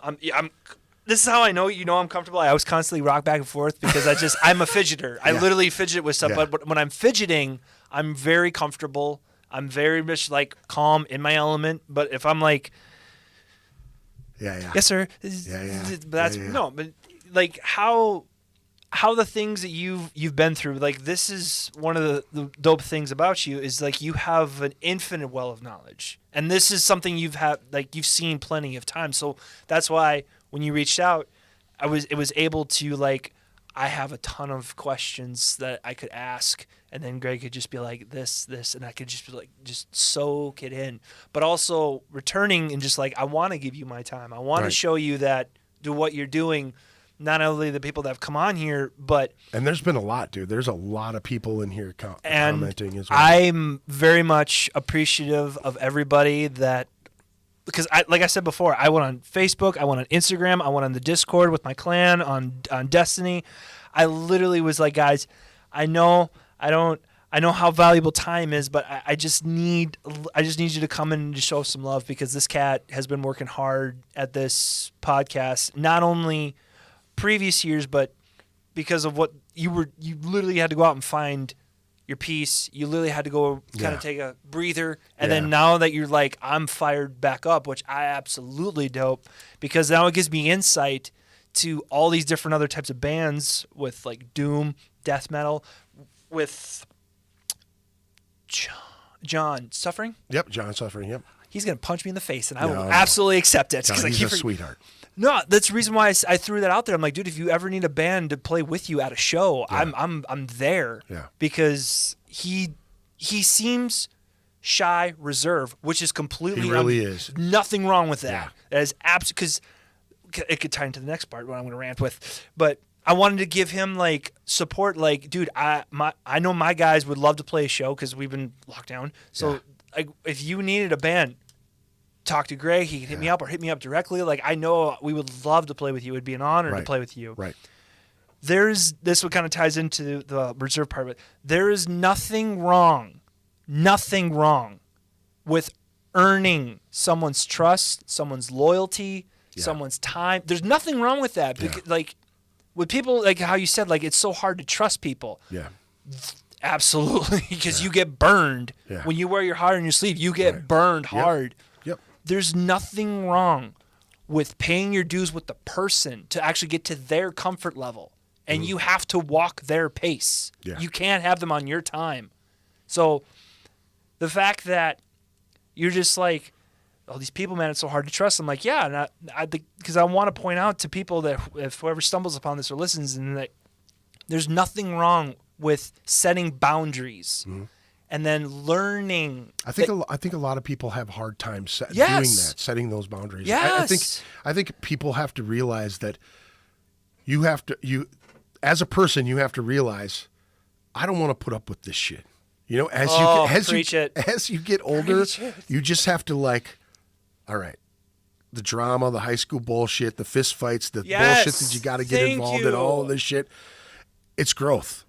I actually had a friend comment to me recently saying that it was sad that I'm not the way I used to be. And I'm like, what do you mean? Well, you weren't afraid to tell people to go fuck themselves if they for something that you believed in. And I said, well, I can't just go in blindly anymore. You know? I'm not bulletproof, you know. I'm not a thug, you know. It took me a lot of years to figure that out. Yeah. I have a family that relies on me to not be in jail. I have people around me that want me to be around. Yeah. You know, I go and I get fucked up somewhere. I end up in jail or in the hospital. I'm no longer viable. You know what I'm saying? Yeah. It just it hurt me. It hurt me to hear him say that, but at the same time, I had to realize where it was coming from. Mm-hmm. Somebody that's not grown up enough to really realize what they're saying because they're still stuck in that mentality of, hey man, stick up for me. You know what I mean? Hey, stick up for me. Like you be the guy to stand up and tell him, don't fuck with my friend. Oh, right? Bodyguard. Yeah. I'm not your bodyguard. I got you. You know what I mean? I got you. I'm your friend. If you need me, I'll help you, but I'm not going to fight your battles for you anymore. Mm-hmm. You know what I mean? That's how I feel about that. And for someone to call me out on that, it really hurt my feelings because I've known that person for a really long time. And it was like, it took me a minute to go, you're really trying to hurt me with that shit. You know what I mean? You're really trying to dig in with that. And it's like, I'm not ashamed of who I am. Yeah. I'm not ashamed that I don't have anything to hide from anyone. I'm not ashamed that I don't have enemies. I'm not ashamed that I, don't walk in guns a-blazing anymore, man. I'm like, hey, what's going on here? Hey, what's going on between you two? Oh, okay, cool. Not my fucking problem. I'll be over here. Don't kick his ass. Don't jump him with 12 guys. I don't have to get involved in it. You know what I'm saying? Yeah. That type of shit. I'm not a fucking kid anymore. I'm fucking old. You know what I'm saying? I'm not a kid anymore. I can't just be stupid and, let my dick lead me. You know what I mean? It just doesn't. When you go in guns blazing, a lot of innocent bystanders get caught in the crossfire. Yeah. No, I get it. No, and then I was trying to teach that to my daughter recently. Okay. About handling situations. I'm like, frustration with a phone. Oh, my phone's not working, and fucking throwing it. Well, for one, you don't have to pay for that phone, but once it's broken, I'm not paying for your phone either. You know what I mean? Yeah. What do you mean? Responsibility. Yeah. But at the same time, when you get into a confrontation with someone, like, walk away if you can't be calm and have a conversation, a dispute, a fucking disagreement, anything like that. Walk away till you can come back. What's your problem? Let me tell you what my problem is. The other day when you said that to me, this is how I felt about it. I wasn't happy about it. I wanted to punch you in the face, but I didn't because I love you. Mm-hmm. I walked away because I value our friendship. I value the camaraderie that we have. I value the brotherhood that we have. I value the love that we have between our families, that type of thing. You know what I'm saying? I truly appreciate the people that allow me to be in their life, allow me to inspire them or for them to inspire me. I appreciate that more than I can even speak in words, man. Mm-hmm. More than that. Yeah. It means so much to me because we need this shit, man. Honestly, man, the subscribers and all this, you know what I mean? You get to 200 and whatever, you get to 1,000, you get monetized, all this other shit, right? Really means nothing when all I want to do is just, help people get to that next level, man. That's it. That's all it is. And where it spawns for me with this show is that I was given that gift because other people like Nick Davis from the metal shop on 93X, Wendy Ellis from the 93X, Patrick, Weasel, fucking Remy, Ton Mastery, rest in peace. All of these people that believed in my band and the things that I was doing, I was just the catalyst. I was the guy like you going out and talking to these people. That's all I was doing. Hey, man, let's go party. Hey, let's have some drinks. Hey, let's do this. Let's be friends. Let's talk. da da da da da da da da da da. All the rest of the guys in my band didn't do any of that. Yeah. You know what I mean? Mm-hmm. But we got there. I valued all of that stuff. You know what I mean? I valued all of that. I was very fortunate to play with all the people that I played with. You know what I mean? Mm-hmm. Talent, in my opinion, yeah, I can do some good things. I can hold my own with a lot of people. I played in front of lots of people. Yeah. Am I the most talented vocalist? Not even close. Am I the most talented lyricist? Not even close. But my passion, my drive, man, you know what I mean? That was it. All I wanted to do was just keep going forward. The only thing that hindered me the most, that I felt more kind of disappointed in myself with, was that I became like a dictator in the band. I became known as somebody that's hard to work with because I saw the path, you know, like this is the way we got to go. And other people wanted to go, hey, we should try that. And I'm going, this is the way we got it. Sure. This is the way we got it. You know what I mean? No, like, I got you. You just keep going with it. Okay. Well, let's see. Let's get back. Real men wear greggings. I hate you, Jeff. I hate you. It's fucking, oh my God. Real men wear, dude, if that should be a Cy Mothwa song right there. You should be proud to be mature enough to realize that your actions affect others, and that you are blessed to have a club, a family, and friends that depend on you. Yes, thank you very much. I do appreciate that. I know you know, Greg, but just as a response to that guy that just wants you to be his bodyguard, only values brute strength. You're right. You're right. In the end, that's.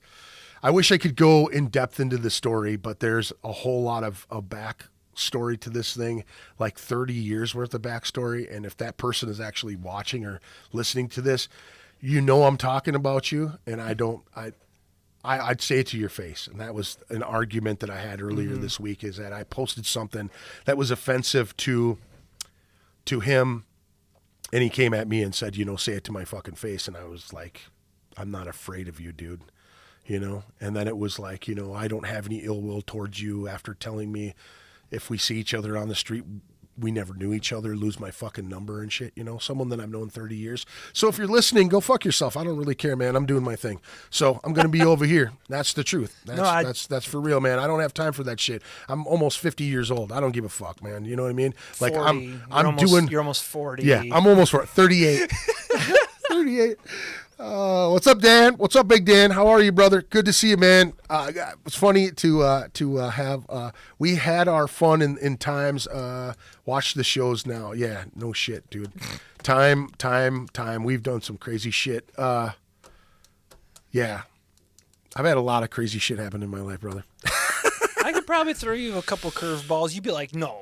You'd be like, I'm like, dude, serious. Like, give it a little peek here and there. Yeah. But it's like I could go on record, and I'm extremely happy about this. You, your wife, your kid, whatever, doesn't matter. Like, you are more than welcome to come over to the house, see it, have potpourri. Sure, if you want to rock out with that potpourri, absolutely. but I want. But on record and a formal invitation that you were always welcome. Thank you, at my place. Thank and you. We're just literally just 40 minutes. And I know you're like 20 from me, because I'm up towards Maple Grove, right off of Rimple Grove Parkway in which is even better. Yeah. But not far. I literally wanted to give a formal invitation. Don't mean to do it like publicly, but I'm just like, you know what? I gave him my business card. Just like I'm pretty sure you would find if you're like, bro, what's your schedule look like? Get your ass over here. Let's go. Let's do it, man. Let's do it. Let's see what you got here. So Origin 3223. What is that? Origins 3223 Studios is, well, it's the name of my studio that I created. What's 3223? Origins is okay. The backstory of this one. This is the cheesiest, and you know, I don't know if it's you would call it Bible thumping, and I hope it's not. But I'm a spiritual person and Christian, but I don't know that. Yeah. I wanted to have something that can be representative in that way of kind of laying out everything and leaving everything on the table and not leaving anything else inside. Origins 32:23 is actually a Bible verse from Numbers. I have to hold that up for your wife. She said no puri. Sorry, dude. No, man, it's all good. Bible verse. It's from Numbers 32:23 is literally that your sin will find you. Your lies will find you. Literally, just get the shit out of your system. People throw it out there for it to be judged. It's just your past is kind of like a representation of where you've been. It's a great teacher. Don't exclude it. Don't just shove it and leave it there and forget about it. Your past is a roadmap to where you got here, out of how you used to be, and now you can see the growth. Yeah. I didn't want to call it Numbers 32:23, so I'm like, what's a different name for Numbers? And I believe my wife was like, Origin? And I'm like, ooh. And then I contacted Justin from Simothwa. It's the M. It's the M that always throws me. And I told him my idea, and he literally was just like, how's this look? And we were in constant contact of how he designed it. Dude's a fantastic Dude, artist. he's so dope. I go to John, Mr. John Wheeler for the music videos. I go to Justin for the art ideas, and it's just phenomenal. I go to Will for like any type of like recording and helping ideas to push stuff his way to keep money going through his business so he can keep going. Go to you to just say, hey, what's up? And then if you're like, ready for a podcast? I'm like, dude, okay, sure. I've been ready. Sure. But yeah, the Origins 32:23 Studios, I did create a Facebook. It has not been updated in quite some time because certain other types of scheduling with my guys and not with myself, but certain scheduling with my guys just not had things been lining up. Yeah. And also we're still getting the songs tight. Like I'm like not to the point where it's like it has to be polished perfect. Like like enough where if we played a show, it would hold up. Yeah. And I'm like, that's where we at least need to be. Yeah. And we're like 80% there. It's with like the fine tunings now of polishing off this load of thing and then painting this other part of the canvas. Yeah. We're almost there. Yeah. So I created Facebook for this recording studio. We're still working on the new set list.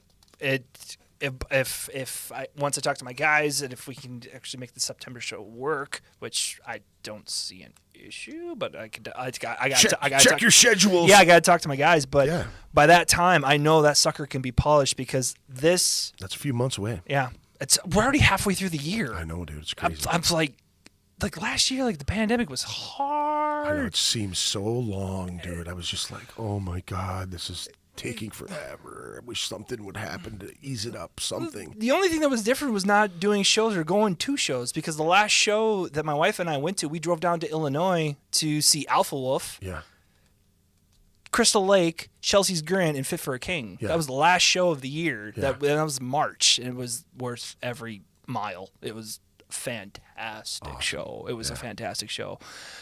Don't know how I feel about Illinois, especially with the pay tolls. I'm like, that's okay. ridiculous. Yeah, I'm like, okay. I'm like, all right, but no, it was absolutely worth the drive. But right now, we at least have a battle plan. Taking 3 songs from the set list, taking them to Will, get them filmed, and be like, hey, this is what we're doing. Oh, you're going to do the 1459 studio thing, the video deal. Oh, I'm going out. Because the first time I saw that, I'm like, that's a brilliant idea. I want to support this. Yeah. Guys, we need to get our 3 best hitting songs, take them to Will, get it filmed, get it mixed, get it mastered, and then we can release it. I think a lot of people should still do that. Dude, why don't you why? Why don't you? Yeah. For 3 songs, video, mixing, mastering for like I think it's like $250. I want to say it's $250. How? That's ridiculous. And you got Dave Rabin doing all the filming too, multiple camera angles. Fucking dude's solid. It was a brilliant idea. Yeah. Like literally, like they're. I haven't seen them release anything though recently. Have you? I haven't seen anything recently. I know there was some different, like kind of like not like pop rock, but there was like some type of rock. The Krog, I saw that. Yeah, I saw that one. That was the last one I think I've seen. I just don't know what other because dude, it was Tony from Common Choir. Okay. Literally said like this pandemic is literally going to test local people and will Chevrolet show who put the work in, and a lot of people who split.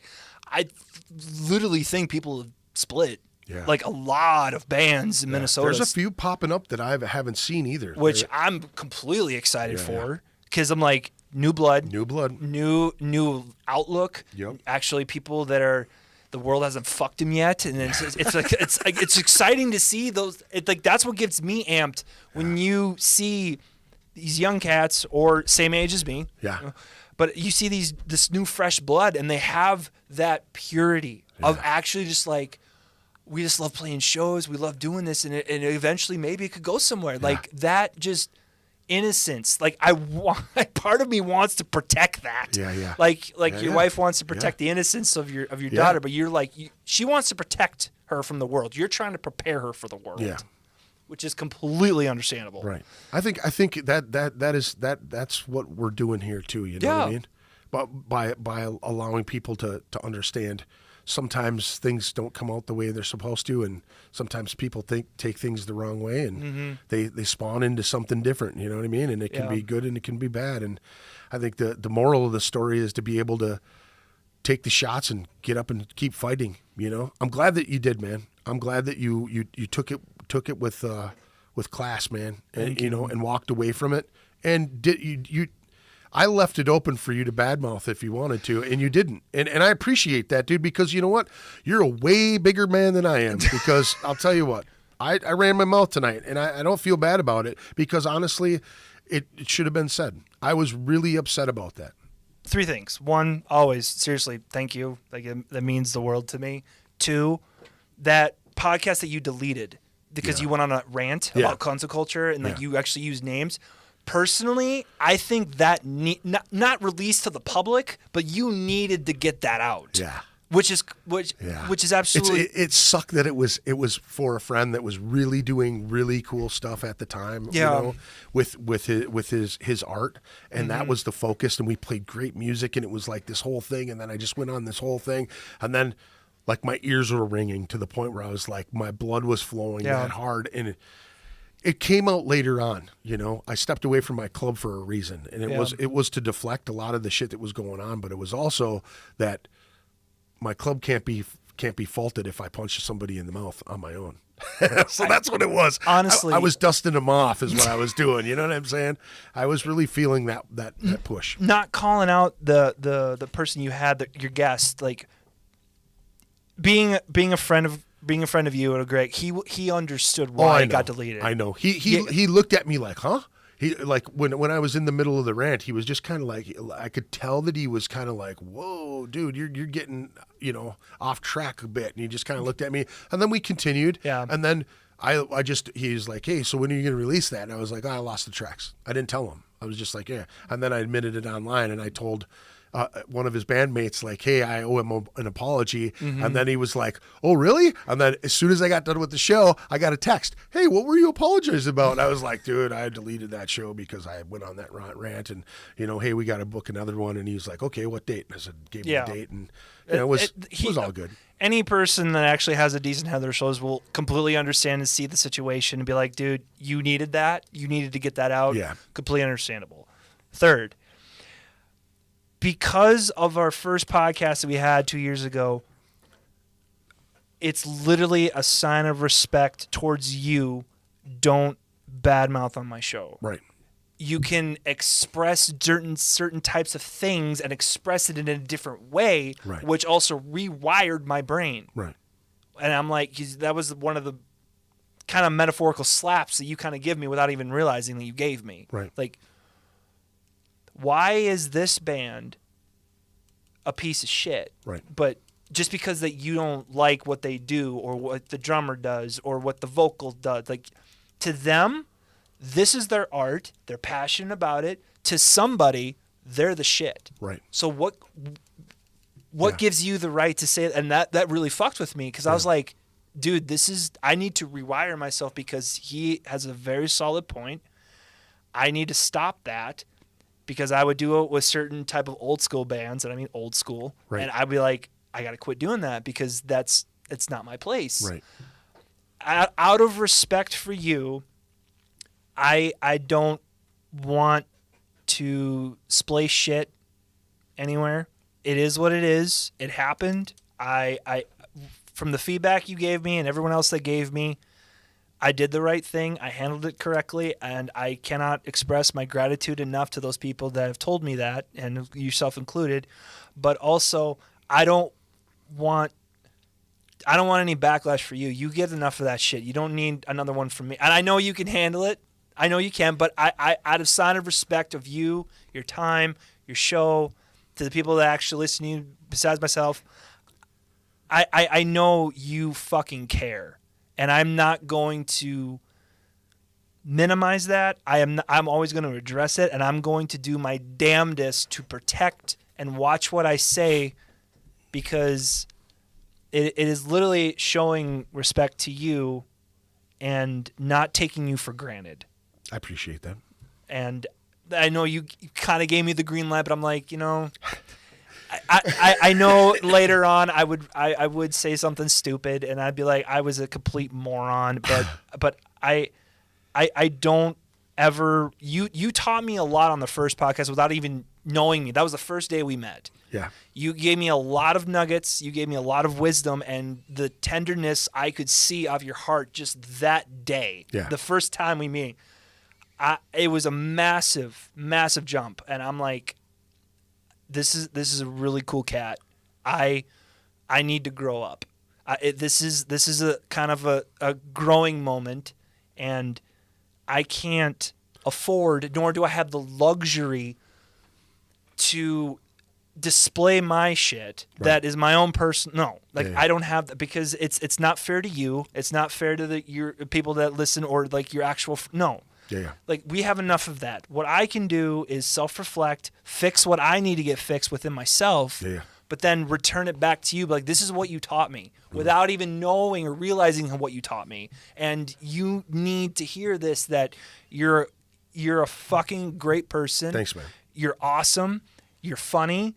The amount of passion that you have is so fucking rare now in this day and age. That's your greatest weapon of all time. Not killing people with kindness, showing the growth of, like, this is all my shit. This is my fucking mugshot. I don't care. Right. Like, that's where I was. This is what I've learned. This is the growth, the path. Look where I am now. Yeah. People that don't get that, we're always going to have people that don't. They're always going to hold us back to 10, 15, 20 years ago. Yeah.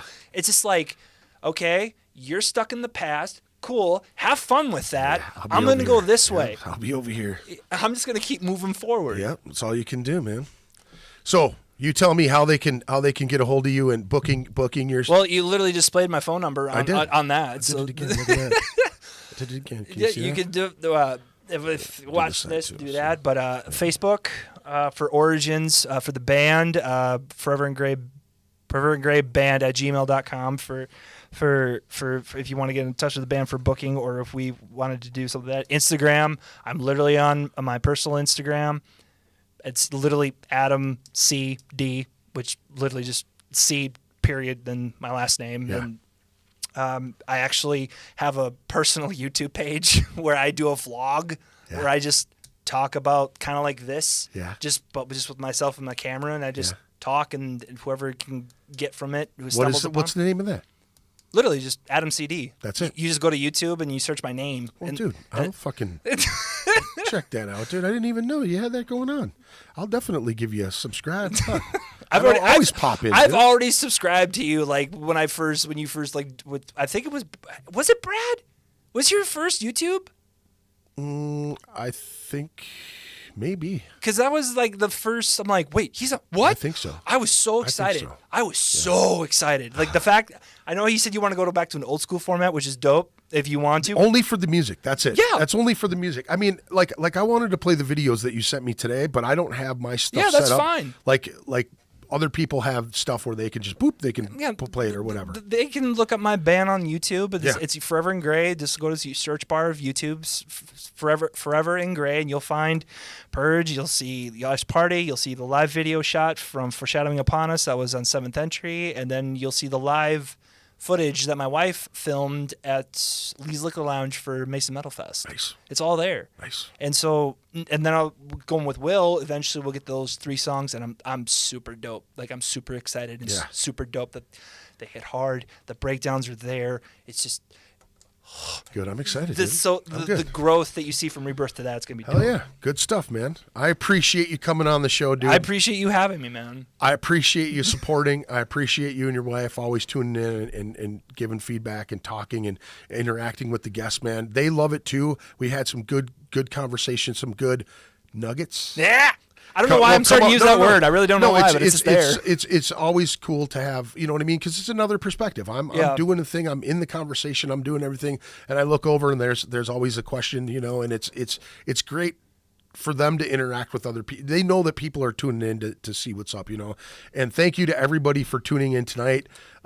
Jeff says if you pronounce his name one more time wrong, he's out of here. I'm so confused. He said his new Cymothwa's new their guitar player is Jeff. Oh, Jeffrey. I'm sorry, man. I'm a moron when it comes to words. My wife can vouch for that. Too, I suck. I'm horrible with it. Suck. I will mispronounce everything. It's a dope name for a band. Cymothwa. Yes, Cymothwa. Cymothwa. Yep, you got it. I was focusing on the M. Yep, you got it. No, it's a dope name, and it's like when I was quick with the last one before we jump.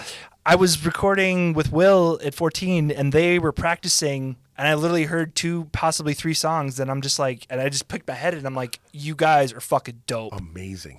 You are dope. So amazing, dude. Jeff was just like, dude, I'm like, you're modest, but dude, you guys are dope. And I'm super excited. They're coming out with a new album. Yeah. Oh. That's what he said, too. It's coming up in the next couple weeks. I'm so excited. I'm super stoked. Thank you very much for tuning in, everybody. I appreciate you all very much for subscribing and doing everything on YouTube. If you haven't, please subscribe. You have anything else you want to say? No, we talked about the origins. We talked about the band. We Forever and Gray band at gmail.com. We talked about my Instagram, the band's Instagram. Talked about my personal YouTube page. Literally, just go to YouTube, search my name, Adam CD. You'll find it, and we're gonna be busting out some new material, hopefully here in the next couple of months with 1459. Hopefully, I can talk to Will about that to get that on there, and then we'll go from there. Badass, man, dude. Thank you so much. Thank you so much for having me, Greg. All right, again, folks, do me a favor. Check out Anti-Broadcasting Incorporated, custom screen printing, antibroadcasting at gmail.com, 612-836-9488. Also, thank you to Lowbrow Saints Tattoo Collective for always sponsoring, always donating their stuff to us, any kind of causes that we have with the NYDM or any of the benefits that we support. Lowbrow Saints is always there to donate, and we appreciate that. Lowbrow Saints Tattoo Collective, 612-353-4755, lowbrowsaints at gmail.com. Also, the 19th of June, it is a Saturday. You want to ride some motorcycles? Shit, if you want to even get on the party bus, man, I think there's one going. Park Place Sports Bar, 10 a.m., $20 per rider, $100 to wins the best 5-card hand, wins $100. Trophy for the best bike. If you got a sweet motorcycle, bring it. Our benefit goes to Tanner Young, contracted a rare form of brain cancer, and all the stuff will be going to his family to help pay for all their treatments and everything like that. We're going to be kickstands up at noon. No Name Saloon, the Gaslight Bar and Grill, Naughty Hog Bar and Grill, Harbor Bar, and then back to Park Place for a barbecue dinner from Team Bubba Barbecue, sponsored by Park Place, Lowbrow Saints Tattoo Collective, Lucky Number 7's Custom Cycles, Team Bubba Barbecue, and Ritual Madness Podcast. Thank you very much, everyone, for joining us tonight. And don't forget to check us out on YouTube, Facebook, Instagram, all that other happy stuff. And again, thank you very much. You guys have a good evening. We'll see you next Friday. Peace out. Ritual Madness Podcast. Ritual Madness Podcast. Ritual Madness Podcast. Ritual Madness Podcast.